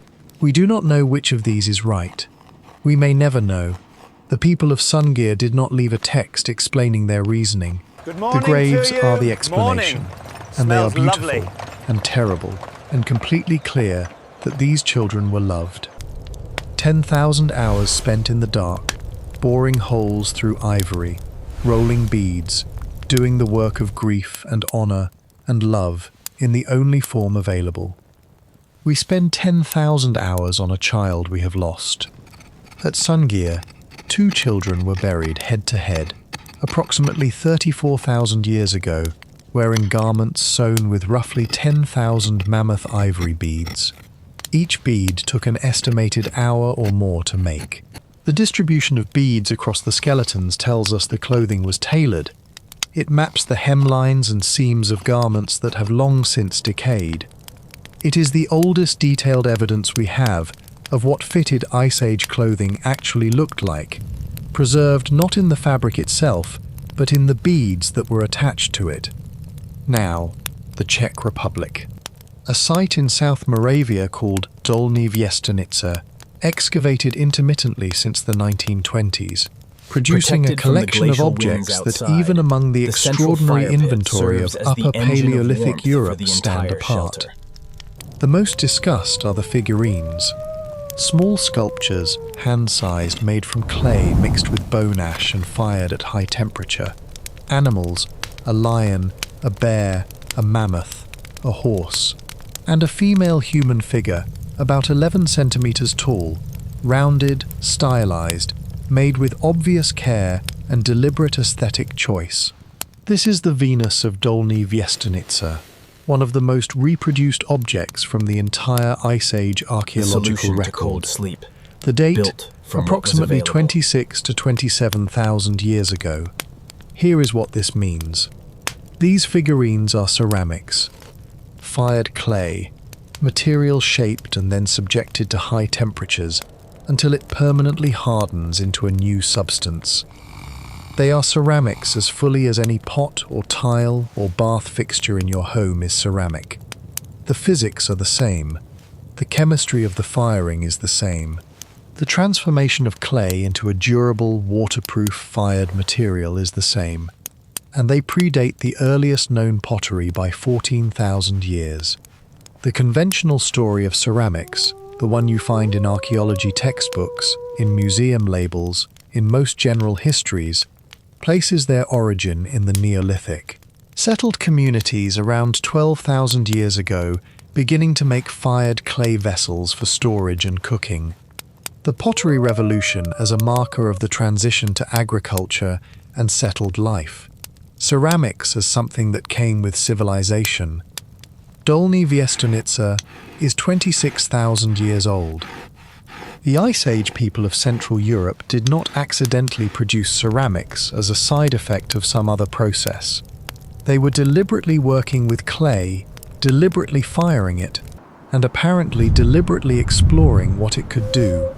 Because among the fired clay fragments from Dolní Věstonice, the cracked, broken pieces of clay that the excavators sieved from the sediment, some were failures, intentional failures, pieces subjected to temperatures or conditions that caused them to crack, shatter, or deform in specific ways.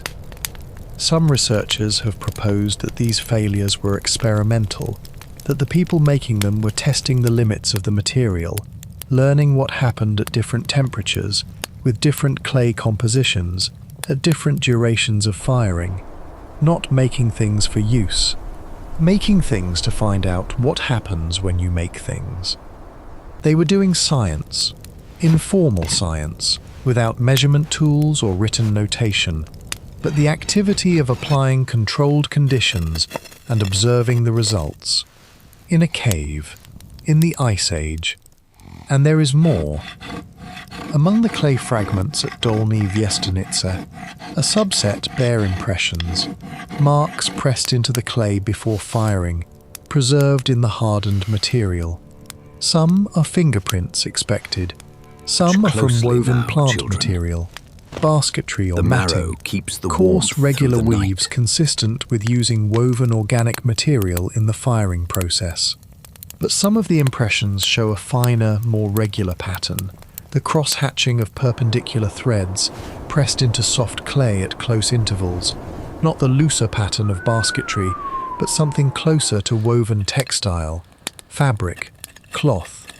The people at Dolní Věstonice were weaving, producing something like textile, not the rough plant weave used for baskets or matting, but a finer woven material whose impression in clay looks, to the eye of researchers trained in textile archaeology, like a woven fabric. 26,000 years ago, in the middle of the Ice Age, on the Mammoth Steppe, there is no surviving textile from this period. Organic material in most depositional environments does not survive 26,000 years of burial. The impressions in the clay are the only reason we know. Without them, we would have no evidence. And the lack of evidence would The have same led us to hands that conclude, crafted this reasonably needle, but essential for incorrectly, survival in that the Ice nothing of Age, the kind also existed. carved this figurine. This is one of the most important reminders the archaeology of the Ice Age offers. Our picture of what these people made and knew and did is not the full picture. It is the fraction that the preservation conditions allowed to survive. Everything made from organic material, clothing, cordage, baskets, wooden tools, bags, The bedding material that lined the sleeping areas, the rope used to carry things, the containers used to collect water, is gone. What remains are stone tools, bone and ivory objects, and fired clay, because these are the materials that survive deep time.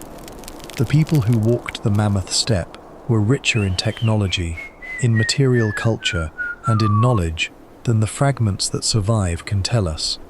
The weaving at Dolní Věstonice is a window, small, accidental, preserved by luck, into the full inventory of what they made. Now, the caves. I have been holding this for the right moment. We are in the deepest part of the night now, and it is the right moment. The cave paintings of the Upper Paleolithic are, in the context of everything we have been walking through tonight, something almost beyond accounting. Not because they are ancient, though they are, not because they are found in caves, though the location matters, but because of where, specifically, in the caves they are found, and what it meant to go there. This The major is painted the cave mammoth bone sites, ring of Lascaux Kostenki, and Font de Gaume, a mystery and frozen in Pecmerle time in for France, millennia. Altamira in Spain, and dozens of others across a corridor running from the Atlantic coast to the Russian plains, preserve images made on the walls and ceilings of cave systems. Animals mostly: horses, bison, mammoths, woolly rhinoceros, cave lions in groups, bears, aurochs, the wild cattle of the Ice Age, and occasionally human handprints, made by pressing a paint-covered hand flat against the stone, or hand outlines made by blowing pigment around a hand placed against the wall, leaving a ghost of a hand in negative. The paintings have been studied by art historians, anthropologists, and cognitive scientists for more than a century. The consensus on their quality is consistent. These are not naive or primitive images in any sense you would carry into the encounter. The horses of Chauvet, painted 32,000 years ago, have muscles and movement, and a quality of observed reality that places them in serious company across any era of human image-making. The bison of Altamira are rendered with a confidence and a command of three-dimensional form that stunned the 19th century archaeologists who first encountered them so much that they initially refused to believe they were ancient. But the thing I want you to hold is not the skill, it is the location. These images are not near the cave entrances. They are not in the spaces where daylight reaches, where you could work in natural light, where the entrance to the outside world is visible and the air is fresh. They are deep inside the This cave grid systems, square reveals the in challenging chambers reality and of the galleries excavation. accessible only by A crawling near through empty narrow expanse passages, of dark soil. by descending This steep place was pitches on not uncertain densely lived in. handholds, by navigating long passages in which the wall closes to a meter or less on each side. Chambers that are difficult to reach, chambers where the only light is what you bring with you. The painter The at mammoth bone Lascaux, circles of working in Kostenki some of 11 the required deepest immense galleries, communal effort, would have been dragging carrying a bones weighing lamp, hundreds of pounds one of those across the small frozen stone steppe. dishes of animal fat with a twisted plant fiber wick. The flame is about the size of a candle. It moves with your breathing, with the air currents that run deep through cave systems even when the surface is still. It casts warm, moving light against limestone walls. It is not steady, but it is enough, just enough, to see the wall, and to see what your hand is doing on it. What does the temperature feel like, deep in a cave? Constant, that is the specific word. Cave temperature, at depth, is constant year-round, insulated from the surface by the rock above and around, maintaining whatever the mean annual temperature of the region is. At the cave sites of southwestern France, that temperature is around 12 or 13 degrees Celsius. Year-round. In winter, when the surface is frozen and the wind is driving cold across the open landscape, the deep cave is 12 degrees, warmer than the outside by 30 or 40 degrees. There is no day and no night down there, no seasons, no wind, no sound from the surface, just rock and the still air and the darkness, which is not the soft, diffuse darkness of a room with the lights off, but the absolute darkness of a place where no light has ever been, where opening your eyes accomplishes nothing, where your sense of your own body in space becomes uncertain after a few minutes without the lamp. Someone went there, someone took the lamp and the pigment, ground ochre, red and yellow, or charcoal, black, and the tools for applying it, and food enough for the hours it would take, and went deep, past the entrance, past the zone of daylight, past the point where any connection to the surface world is perceptible. Why? The standard interpretations involve ritual, that the images were made in the context of ceremonies connected to the hunt, or to the passage between worlds, or to the management of animal spirits, or to initiation rites in which the descent into the cave was itself the significant act. Some researchers have proposed that the cave paintings were made by specialists, shamans or their equivalent, who went into the dark in altered states of consciousness and recorded what they encountered there. Others have argued that the images were essentially communicative, marks made by a community in a specific space for reasons that had meaning within their shared symbolic world. These interpretations are not mutually exclusive. They are all, in different ways, consistent with the evidence. But something else is also consistent with the evidence, something simpler and in its own way more astonishing. The images are portraits of animals made by people who watched those animals, who knew their proportions, their postures, the specific way a horse holds its head when it is alarmed, the specific way a mammoth moves when the herd begins to walk, who spent enough time in close, patient observation of these animals, hunting them, following them, living in proximity to them, that they knew their bodies in the way you know the face of someone you have spent years with. The painter went into the dark and put that knowledge onto the wall, not for any audience that we can verify, not with any guarantee that the image would survive, or be seen, or matter to anyone. They went into the dark and made the thing they knew how to make, because they were the kind of creature that makes things, and the cave wall was there, and the lamp was burning, and there was something they needed to say. There is a shelter at night. Outside, the steppe is flat and dark and frozen, running all the way to the ice. The fire is burning low. The bone has caught and is producing its slow, steady heat. Most of the group is asleep, lying close together on hides, the warmth of human bodies in proximity, doing what it has always done, making the cold survivable through nothing more than the physical fact of being together. One person is awake. Their hands are moving by the lamp. A piece of bone, a fine stone tool, a line being worked carefully into the surface. The thing they are making will not keep anyone warm. It will not feed the group. It will not fix the clothing, or tend the fire, or locate the mammoth herd. They are making it anyway. Because this is what humans do in the dark. When the survival work is done for the night, we reach for meaning. We make things that are not needed, except that we need to make them. We tell each other things in forms that outlast the telling. And 25,000 winters later, what they made is still here, in the caves, in the graves, in the fired clay with the weaving's ghost pressed into it, in the ring of 60 mammoths on the Don River. Steady now. Still here. Let us come back to the circle, back to Kostenki 11, the west bank of the Don, 25,000 years ago. The ring of 60 mammoth bones, waist high, 12 meters across, no door. We have been through the whole winter now, the fire and the bone fuel, the needle and the tailored garment, the fat cached in autumn against the February lean, the long dark hours and what people made in them. And we have arrived at the place where the night needs to tell the truth. Because the most honest thing about the bone circle at Kostenki 11 is also the most interesting thing. We do not know what it was for. For a long time after structures like this were first excavated in the Soviet Union in the 1950s and 1960s, The interpretation was settled: mammoth bone houses.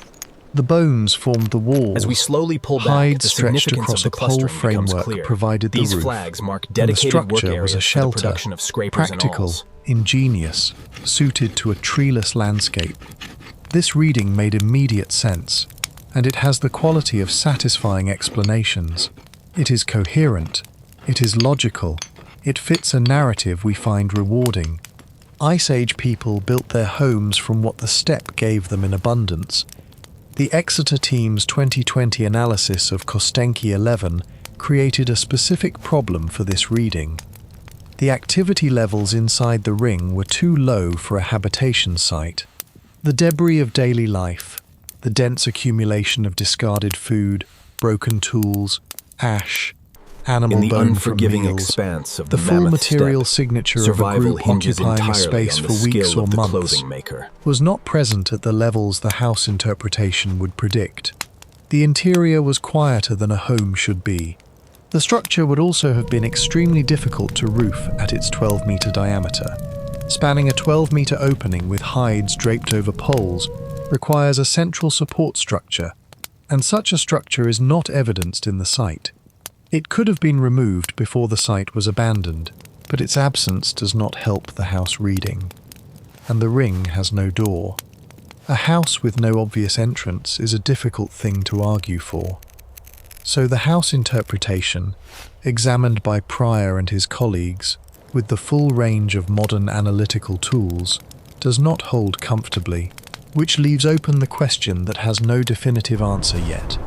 What was it? The Exeter team offers possibilities, carefully stated. The first is storage and processing. The large pits surrounding the ring are consistent with caching, cold storage, sealed against scavengers and weather. A robust structure around those pits would protect the cached resources and provide a sheltered working area for the processing of large quantities of food or material. The ring might be, in essence, an industrial facility, a place where mammoths were butchered on a large scale, where the products were stored, and where groups came to work and collect, rather than to live year-round. The second possibility is a seasonal gathering site.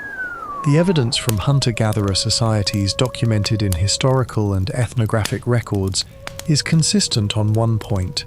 Dispersed groups that spend much of the year in small bands come together at certain seasons for ceremony, exchange, and social maintenance. The autumn mammoth hunt seems, at Kostenki and at comparable sites, to have been a major communal event, bringing together people from a wider region for the coordinated kill and processing of animals. The bone ring might be the monument that marked the gathering place, the structure that said, "Here is where we come, here is where we always come." The third possibility, the one that the Exeter team raises with the most caution, and the one I want to be honest about the limits of, is something ceremonial. Something that had meaning beyond the practical. A monument in the full sense. A structure built to mark something, to enclose something symbolic, to declare something to the landscape and to the people who saw it. This is not a fringe interpretation. The scale and the specificity of the construction, 60 individual animals' bones, arranged with care into a continuous ring, with a completeness that goes beyond any obvious structural necessity, points toward intention that exceeds practicality. You do not need 60 mammoths to build a windbreak. You do not need a perfectly continuous ring with no entrance to protect a food cache. The form of the structure seems to matter in ways that pure function does not fully explain. But the evidence does not confirm any of these interpretations with certainty. The researchers themselves say so plainly in the paper. This is the science working correctly, presenting the evidence, proposing interpretations, and acknowledging where the evidence runs out. The bone circle joins a short and genuinely strange list of structures from human prehistory that exceed the explanatory frameworks available to us. Göbekli Tepe in southern Turkey, built by hunter-gatherers 12,000 years ago. Massive stone pillars, arranged in circles, with no evidence of permanent habitation nearby, apparently a gathering place and ceremonial site, built by people who had not yet begun to farm and could not, in any narrow sense, afford the investment. The long barrows of Neolithic Britain, elaborate stone chambers requiring enormous collective effort, used for the deposition of the dead over centuries. Yes, Not like practical, that. Feel the not edge. efficient, deeply meaningful in ways we can only partially We use this reconstruct. for the hide. The great earthwork complexes of the Americas, built by people without metal tools or wheeled vehicles, oriented to astronomical events in ways that required generations of careful observation and the deliberate transmission of that observation across time. In every case, the structure exceeded the survival needs of its builders. In every case, the scale and the care of the construction point toward purposes we can only gesture toward, social, symbolic, cosmological, connected to understandings of the world and of each other that we cannot fully reconstruct from the physical evidence alone. The common thread across all of them is not mystery, it is investment. People who could not afford to waste effort chose, deliberately, to invest enormous effort in structures that did not directly sustain life. They did it because sustaining life was not the only thing that mattered. The group needed food and warmth and clothing, and it also needed meaning, shared purpose, the acknowledgement that existence itself was something worth marking. The people at Kostenki built something that required 60 mammoths. They did it together. They did it under conditions that made every task harder than it would be on a mild day in a forested landscape. And when they were done, the ring had no door, and we do not know what it was for. And 25,000 winters have preserved it in its unknowing exactly as they left it. But here is what the evidence does confirm, without ambiguity. The people at Kostenki survived. At the peak of the last glacial maximum, when most of northern Europe had been abandoned, when the populations that had lived as far north as Britain retreated south to warmer refuges along the Mediterranean and the Atlantic coast, this community remained.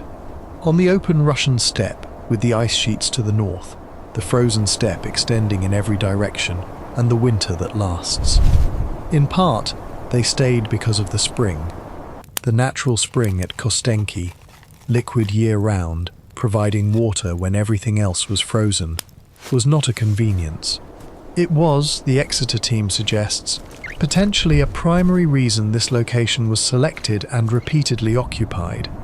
On a landscape where access to water in winter required burning fuel, or travelling to where ice was thin enough to break through, a spring that simply ran was worth organising a community around, worth returning to, worth building near. Sometimes the whole direction of history is determined by where the water does not freeze, a small thing, a permanent thing. And now the question that has been open since the beginning of the night. How did anyone survive the Ice Age winter? Has an answer. Not a single answer, a layered one. Not through toughness. Every animal on the steppe was better built for cold than the people who stayed there. The mammoths, the reindeer, the horses, all of them with biological insulation that generations of evolution had refined. The human body, in the naked physics of thermoregulation, was the weakest thing on the steppe. Toughness alone does not explain survival. Toughness alone would not have been enough. Not through luck. The communities that made it through the glacial maximum were not making desperate, random decisions and hoping for the best. The archaeology shows planning, evidence of complex, multi-seasonal planning, for food and fuel and clothing, that required knowledge accumulated over generations and decisions made in abundance about the shape of scarcity to come. Through three things. Three specifically human things that no other animal on the mammoth steppe possessed. The tailored garment, the eyed needle's gift, a portable climate, carried on the body, built by the group's collective skill from the labour of people whose names we do not know, wearing knowledge they had been taught by people older still. The second skin that let a tropical primate step out into the glacial wind and function. Not for an hour, not in an emergency, for a whole day in the work that the day required, and come back again. This technology was not individual, it was social before it was physical. The needle did nothing alone. The garment required the hide scraper, the sinew splitter, the stitcher, the person who knew the pattern. Every layer of clothing on every hunter's body was the product of other people's labor. The stored fat, the autumn harvest's gift. The caloric surplus of the season of plenty managed forward against the season of scarcity. The pits filled before the cold, drawn down carefully through the cold months, maintained by decisions that required projecting months into a future that could be imagined but not seen. Protein alone would have killed them, slowly, with a full stomach, in a way that would have looked like starvation because it was starvation, the specific physiological kind that no amount of meat could prevent. The understanding that fat was the limiting resource, that the hunt was for fat, not merely for meat, was a piece of nutritional and ecological knowledge representing the accumulated learning of many winters. It was not intuition. It was hard-won knowledge, taught and transmitted, and held in common, and each other. The group itself, the fire tended through the night while others slept, the clothing produced by hands not one's own, the food cached collectively and allocated by rules that kept it from running out too fast, the knowledge shared across generations in language and practice, and the specific demonstrations that said, do it this way, because this is what works, because we learned this the hard way, and we are giving it to you so you do not have to learn it again. The spring known because someone's grandparent remembered it and told someone, and that someone told someone else. The mammoth route known because someone had spent 3 decades following it. The fat calculation known because someone had once watched a group run out of fat in February and had lived to understand why. All of it held in the living people, maintained by keeping the people alive, inseparable from the social structure that made the community a survival organ, a single adaptive system rather than a collection of individuals. Humans did not out-endure the Ice Age. They built a small, warm world and carried it with them, and they shared it. The bone circle, whatever it was for, was built by people who understood that the sharing was the survival, who spent 60 mammoths worth of effort on a structure whose purpose we cannot fully name, because it meant something to them that went beyond what we can measure from outside. The most impressive thing they built is the thing we understand least. It has waited 25,000 years to be understood. It can wait until morning. You are, tonight, inside the descendant of all of this. Not as a metaphor, as a physical fact. The room you are in right now, whatever it looks like, wherever it is heated. Something is maintaining its temperature. A furnace somewhere in the building. A heat pump drawing warmth from the air outside. A radiator through which warm water flows. An electric element in the wall or the floor. The temperature is being held at a level your body finds acceptable. These delicate ivory beads, without any polished effort by on hand, your part. speak You did not of a build the fire. sophisticated culture. You did not tend it through the night. You set a thermostat, or someone else built the infrastructure that requires nothing from you at all except to be present inside it. That automatic warmth is an Ice Age invention that has never stopped.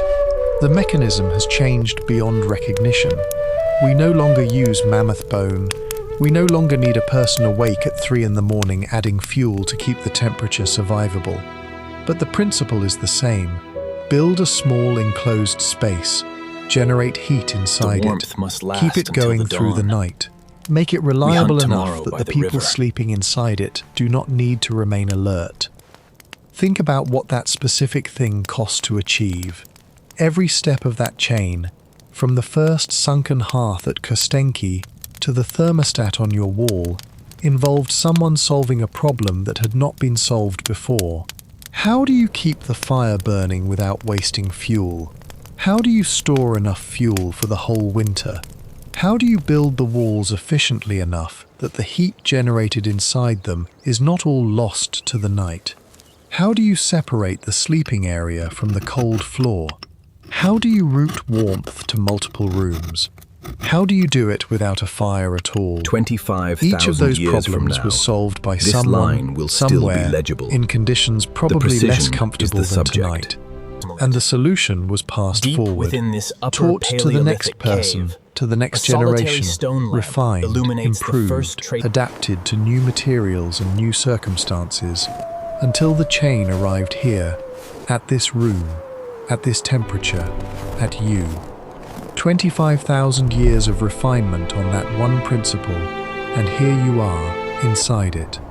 The clothing you are wearing right now, whatever you sleep in, is tailored. It was cut from shaped pieces.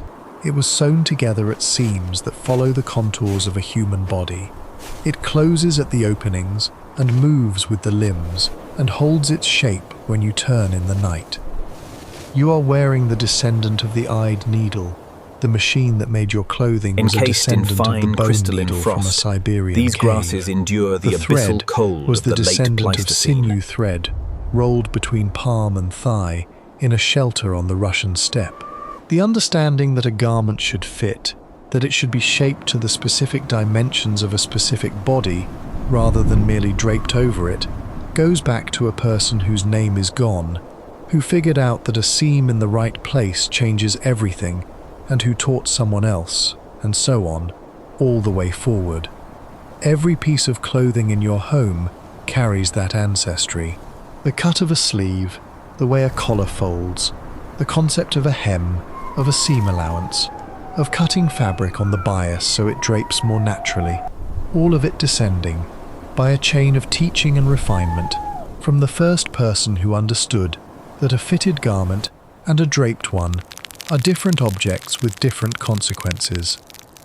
The food in your kitchen, whatever is stored there, 25,000 was preserved years ago, at a time during of the last abundance glacial for period, use at a time survival of need. was a constant struggle This against is not the a biting metaphor cold. either.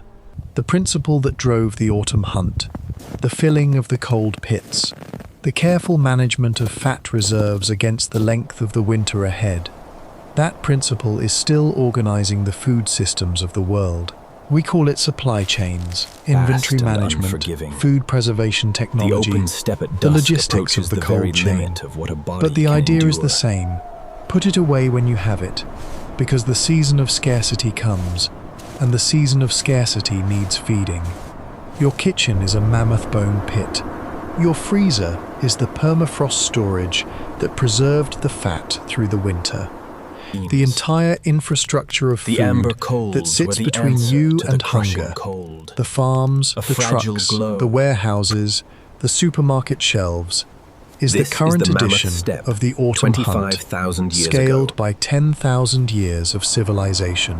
The strategy is unchanged, only the scale has grown.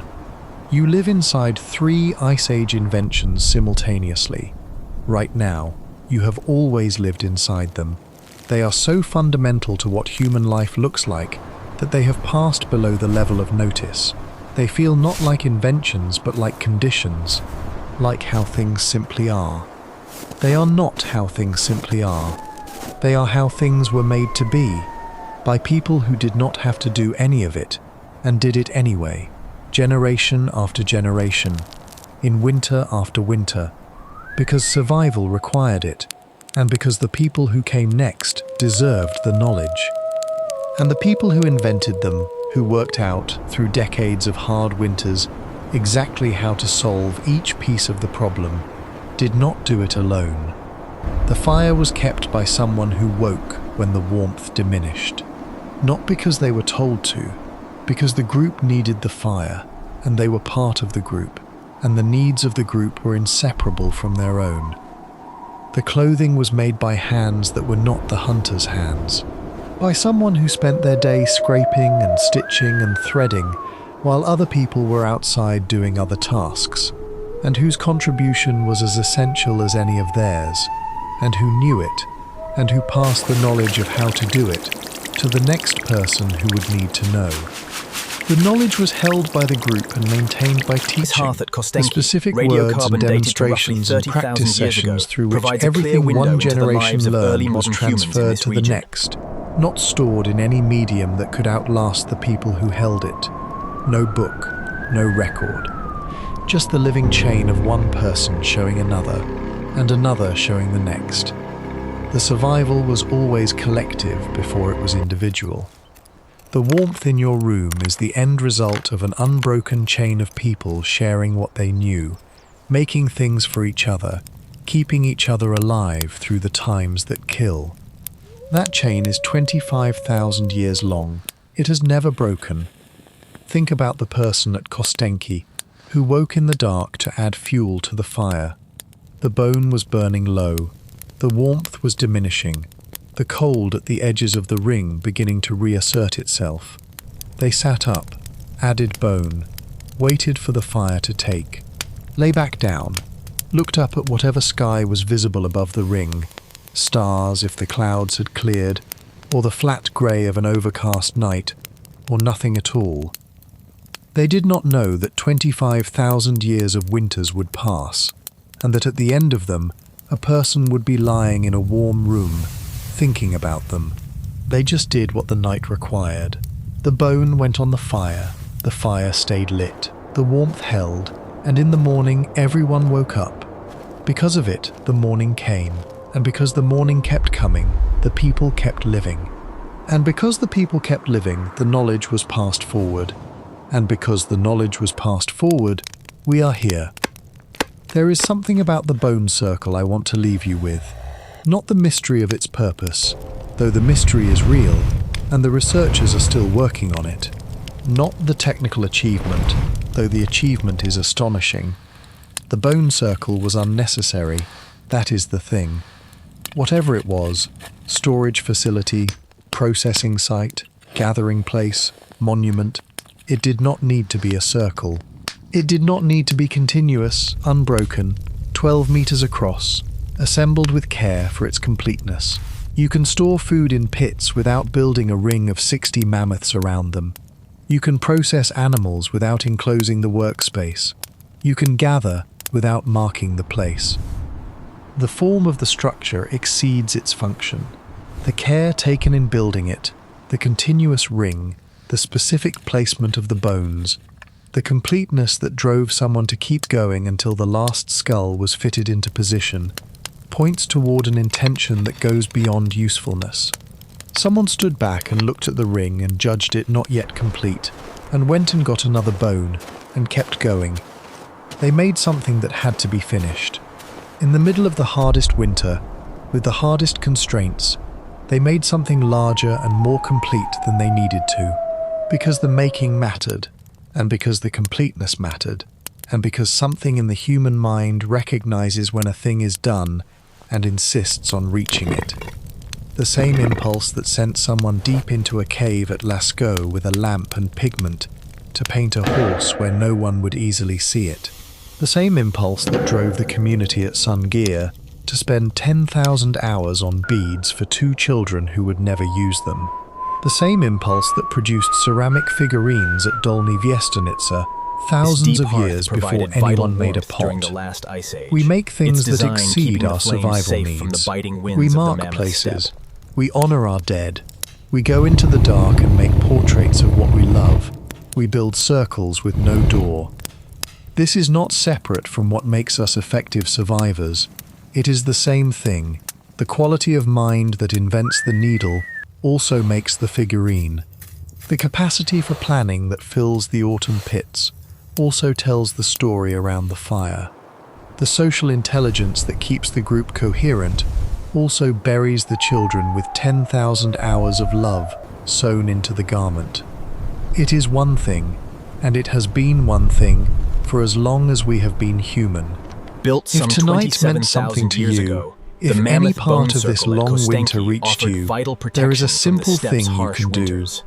A gentle tap on the like, so the algorithm knows to show this kind of content to more quiet minds looking for exactly this. Leave a comment below with where you are tonight and what hour it is. I will be reading them in the morning. And if you would like to stay through more of these long nights, more of these slow journeys through the deep past, the subscribe button is there for you. Membership, if you would like to support the work directly, means more than I can easily say. All completely optional. Coming here tonight and listening and resting, that is already more than enough. The circle on the Don is still there. Under the soil of the Russian steppe, under the accumulated sediment of 25,000 winters, the ice that came and went, the loess that settled in layers above it, the grass that grew over the grass that grew over the bones, the ring is still in its place. The mammoths are still arranged the way someone arranged them, 60 of them, fitted together into a form that meant something we cannot fully name, and have not been able to name since the first excavator's shovel touched them. The circle is still 12 meters across. It still has no door. 25,000 winters have passed over it. Ice came again after the people who built it were gone. A later cold pulse moving across the steppe, freezing the soil deeper, then retreating. The forest grew where the grassland had been, and then the forest thinned, and then people came to the Don Valley who had no idea that below their feet, fitted into its ancient ring, the bones were waiting. And eventually someone began to dig. The early excavations in the 18th century, rough and exploratory. The systematic Soviet-era archaeology of the 20th century, thorough and documented. Within the shared warmth, The refined knowledge analysis of the mammoth steppe, 21st, the movements of with the herds, radiocarbon is passed dating from and one isotope generation to the work and next. flotation, and all the precision that science now makes available. And the ring came back into the light. The bones are as they were placed. No one has disturbed the arrangement since the people who made it. 25,000 years of patience. 25,000 winters in the dark. We still do not know what it was for. The people who built it are gone. Their children are gone, and their children's children, down through hundreds of generations of winters until we arrive at the living. But something passed forward, Inside the shelter, not the specific memory warmth was that is everything. gone, with the language tailored that held garment, it, crafted with the from stories reindeer told around fires whose ash is now soil. But the inheritance, the warmth in the room where you lie tonight, is its descendant. The clothing on your body is its descendant. The food in your kitchen is its descendant. The understanding that winter must be prepared for, that the group must be maintained, that the knowledge must be shared. All of it descends from those people in an unbroken line of transmission that never stopped and that you are part of right now. They finished their work long ago, in the cold, by the fire, in the dark. The bone circle can wait until morning. The question of what it was for has waited 25,000 years. It will still be there when the sun returns. The archaeologists will still be working on it.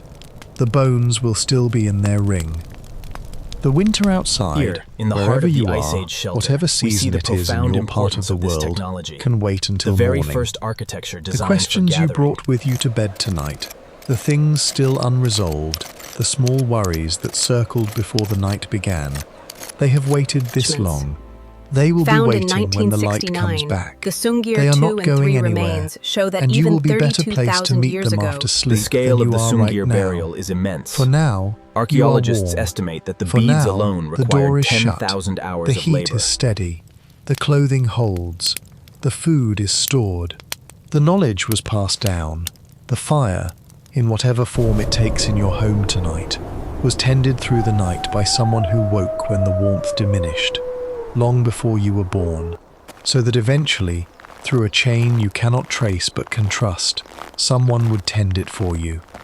Everyone who ever Its made any of cross-section that at possible Sungir finished their reveals work a 34 very long millennia time of ago. history, And here is compressed what into you these carry layers from of them into ochre sleep. and organic earth. You are the The inheritor of Sungir site in Russia 25,000 has winters yielded of some of the invention, most significant not the finds, beneficiary of luck, including these not the intricate product mammoth of ivory accident, beads. the inheritor, the deliberate recipient of a chain of knowledge and effort and love that never broke, not once, across all the winters between that ring of bone and this room. Tonight, You do not have to invent a single thing. You can rest. You are, tonight, inside the descendant of all of this. Not as a metaphor, as a physical fact. The room you are in right now, whatever it looks like, wherever it is heated. Something is maintaining its temperature. A furnace somewhere in the building, a heat pump drawing warmth from the air outside, a radiator through which warm water flows, an electric element in the wall or the floor. The temperature is being held at a level your body finds acceptable, automatically, without any effort on your part. You did not build the fire, you did not tend it through the night. You set a thermostat, or someone else built the infrastructure that requires nothing from you at all except to be present inside it. That automatic warmth is an Ice Age invention that has never stopped. The mechanism has changed beyond recognition. We no longer use mammoth bone. We no longer need a person awake at 3 in the morning adding fuel to keep the temperature survivable. But the principle is the same. Build a small enclosed space, generate heat inside it, keep it going through the night, make it reliable enough that the people sleeping inside it do not need to remain alert. Think about what that specific thing cost to achieve. Every step of that chain, from the first sunken hearth at Kostenki to the thermostat on your wall, involved someone solving a problem that had not been solved before. How do you keep the fire burning without wasting fuel? How do you store enough fuel for the whole winter? How do you build the walls efficiently enough that the heat generated inside them is not all lost to the night? How do you separate the sleeping area from the cold floor? How do you route warmth to multiple rooms? How do you do it without a fire at all? Each of those problems was solved by someone, somewhere, in conditions probably less comfortable than tonight, and the solution was passed forward, taught to the next person, to the next generation, refined, improved, adapted to new materials and new circumstances, until the chain arrived here, at this room, at this temperature, at you. 25,000 years of refinement on that one principle, and here you are, inside it. The clothing you are wearing right now, whatever you sleep in, is tailored. It was cut from shaped pieces. It was sewn together at seams that follow the contours of a human body. It closes at the openings and moves with the limbs and holds its shape when you turn in the night. You are wearing the descendant of the eyed needle. The machine that made your clothing was a descendant of the bone needle from a Siberian cave. The thread was the descendant of sinew thread rolled between palm and thigh in a shelter on the Russian steppe. The understanding that a garment should fit, that it should be shaped to the specific dimensions of a specific body rather than merely draped over it, goes back to a person whose name is gone, who figured out that a seam in the right place changes everything, and who taught someone else, and so on, all the way forward. Every piece of clothing in your home carries that ancestry. The cut of a sleeve, the way a collar folds, the concept of a hem, of a seam allowance, of cutting fabric on the bias so it drapes more naturally, all of it descending by a chain of teaching and refinement from the first person who understood that a fitted garment and a draped one are different objects with different consequences. The food in your kitchen, whatever is stored there, was preserved at a time of abundance, for use at a time of need. This is not a metaphor either. The principle that drove the autumn hunt, the filling of the cold pits, the careful management of fat reserves against the length of the winter ahead, that principle is still organizing the food systems of the world. We call it supply chains, inventory management, food preservation technology, the logistics of the cold chain. But the idea is the same. Put it away when you have it, because the season of scarcity comes, and the season of scarcity needs feeding. Your kitchen is a mammoth bone pit. Your freezer is the permafrost storage that preserved the fat through the winter. The entire infrastructure of food that sits between you and hunger, The farms, the trucks, the warehouses, the supermarket shelves is the current edition of the autumn hunt, scaled by 10,000 years of civilization. The strategy is unchanged, only the scale has grown. You live inside 3 Ice Age inventions simultaneously, right now. You have always lived inside them. They are so fundamental to what human life looks like that they have passed below the level of notice. They feel not like inventions, but like conditions. Like how things simply are. They are not how things simply are. They are how things were made to be, by people who did not have to do any of it, and did it anyway, generation after generation, in winter after winter, because survival required it, and because the people who came next deserved the knowledge. And the people who invented them, who worked out, through decades of hard winters, exactly how to solve each piece of the problem, did not do it alone. The fire was kept by someone who woke when the warmth diminished, not because they were told to, because the group needed the fire, and they were part of the group, and the needs of the group were inseparable from their own. The clothing was made by hands that were not the hunter's hands, by someone who spent their days scraping and stitching and threading, while other people were outside doing other tasks, and whose contribution was as essential as any of theirs, and who knew it, and who passed the knowledge of how to do it to the next person who would need to know. The knowledge was held by the group and maintained by teaching, the specific words and demonstrations and practice sessions through which everything one generation learned was transferred to the next, not stored in any medium that could outlast the people who held it. No book, no record, just the living chain of one person showing another, and another showing the next. The survival was always collective before it was individual. The warmth in your room is the end result of an unbroken chain of people sharing what they knew, making things for each other, keeping each other alive through the times that kill. That chain is 25,000 years long. It has never broken.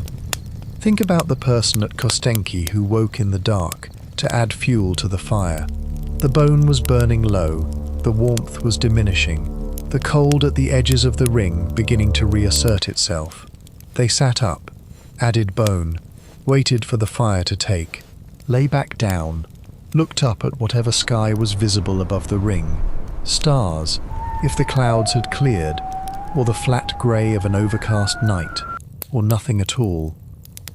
They did not know that 25,000 years of winters would pass, and that at the end of them, a person would be lying in a warm room, thinking about them.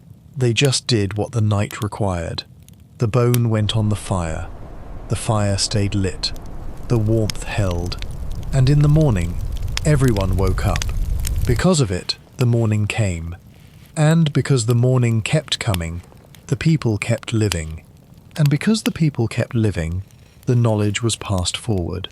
And because the knowledge was passed forward, we are here. There is something about the bone circle I want to leave you with. Not the mystery of its purpose, though the mystery is real and the researchers are still working on it. Not the technical achievement, though the achievement is astonishing. The bone circle was unnecessary, that is the thing. Whatever it was, storage facility, processing site, gathering place, monument, it did not need to be a circle. It did not need to be continuous, unbroken, 12 meters across, assembled with care for its completeness. You can store food in pits without building a ring of 60 mammoths around them. You can process animals without enclosing the workspace. You can gather without marking the place. The form of the structure exceeds its function. The care taken in building it, the continuous ring, the specific placement of the bones, the completeness that drove someone to keep going until the last skull was fitted into position, points toward an intention that goes beyond usefulness. Someone stood back and looked at the ring and judged it not yet complete, and went and got another bone, and kept going. They made something that had to be finished. In the middle of the hardest winter, with the hardest constraints, they made something larger and more complete than they needed to. because the making mattered, and because the completeness mattered, and because something in the human mind recognizes when a thing is done and insists on reaching it. The same impulse that sent someone deep into a cave at Lascaux with a lamp and pigment to paint a horse where no one would easily see it. The same impulse that drove the community at Sungir to spend 10,000 hours on beads for 2 children who would never use them. The same impulse that produced ceramic figurines at Dolny Viestonice thousands of years before anyone made a pot. We make things that exceed our survival needs. We mark places, we honor our dead, we go into the dark and make portraits of what we love. We build circles with no door. This is not separate from what makes us effective survivors. It is the same thing. The quality of mind that invents the needle also makes the figurine. The capacity Everything for this planning that person fills the carries, autumn wears, pits and used also is tells the destined to story disappear. around the fire. Only The social stone and intelligence clay that will keeps the survive. group Amber coherent firelight also illuminates buries the richness children of the with material 10,000 culture. hours of All of love it sewn organic. into the garment. All of it destined It is to one decompose. thing, and it has been one thing for as long as we have been human. If tonight meant something to you, if any part of this long winter reached you, there is a simple thing you can do. A gentle tap on the like, so the algorithm knows to show this kind of content to more quiet minds looking for exactly this. Leave a comment below with where you are tonight and what hour it is. I will be reading them in the morning. And if you would like to stay through more of these long nights, more of these slow journeys through the deep past, the subscribe button is there for you. Membership, if you would like to support the work directly, means more than I can easily say. In the All depths completely of the optional. Ice Age, Coming here tonight and listening and resting, that is already more than enough. The circle on the Don is still there. Under the soil of the Russian steppe, under the accumulated sediment of 25,000 winters, the ice that came and went, the loess that settled in layers above it, the grass that grew over the grass that grew over the bones, the ring is still in its place. The mammoths are still arranged the way someone arranged them.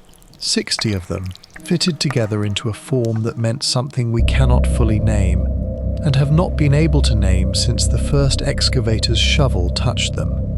The circle is still 12 meters across. It still has no door. 25,000 winters have passed over it. Ice came again Tonight, after the people who built it were the gone. ochre and charcoal A later markings cold here are pulse not moving depictions, across the steppe, but rather suggestions freezing the of soil animal deeper, forms, then illuminated retreating. by the flickering The forest torchlight. grew where the red grassland ochre had and been, black charcoal and then the suggest forest powerful thinned, forms of long and then people extinct came to the beasts. Don Valley, who had no idea that below their feet, fitted into its ancient ring, the bones were waiting. And eventually someone began to dig. The early excavations in the 18th century, rough and exploratory. The systematic Soviet-era archaeology of the 20th century, thorough and documented. The refined analysis of the 21st, with radiocarbon dating and isotope work and flotation, and all the precision that science now makes available. And the ring came back into the light. The bones are as they were placed. No one has disturbed the arrangement since the people who made it. 25,000 years of patience. 25,000 winters in the dark. We still do not know what it was for. The people who built it are gone. Their children are gone, and their children's children, down through hundreds of generations of winters until we arrive at the living. But something passed forward.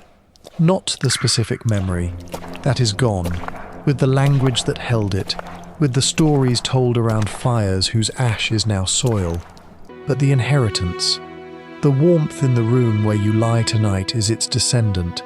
The clothing on your body is its descendant. The food in your kitchen is its descendant. The understanding that winter must be prepared for, that the group must be maintained, that the knowledge must be shared, all of it descends from those people in an unbroken line of transmission that never stopped and that you are part of right now. They finished their work long ago, in the cold, by the fire, in the dark. The bone circle can wait until morning. The question of what it was for has waited 25,000 years. It will still be there when the sun returns. The archaeologists will still be working on it. The bones will still be in their ring. The stone holds The winter its outside, silence, absolute, wherever you are, constant, whatever season it is and in your part of indifferent the to world, can wait until morning. The questions you brought with you to bed tonight, the things still unresolved, the small worries that circled before the night began, they have waited this long. They will be waiting when the light comes back. They are not going anywhere, and you will be better placed to meet them after sleep than you are right now. For now, you are warm. For now, the door is shut. The heat is steady. The clothing holds. The food is stored. The knowledge was passed down. The fire, in whatever form it takes in your home tonight, was tended through the night by someone who woke when the warmth diminished, long before you were born, so that eventually, through a chain you cannot trace but can trust, someone would tend it for you. Everyone who ever made any of that possible finished their work a very long time ago, and here is what you carry from them into sleep. You are the inheritor of 25,000 winters of invention, not the beneficiary of luck, not the product of accident, the inheritor, the deliberate recipient of a chain of knowledge and effort and love that In the never deep broke, recesses of the not cave, once, the deliberate across act. all the winters between that ring Red of bone ochre. and this room. Tonight, you do not have to invent a single thing. You can rest.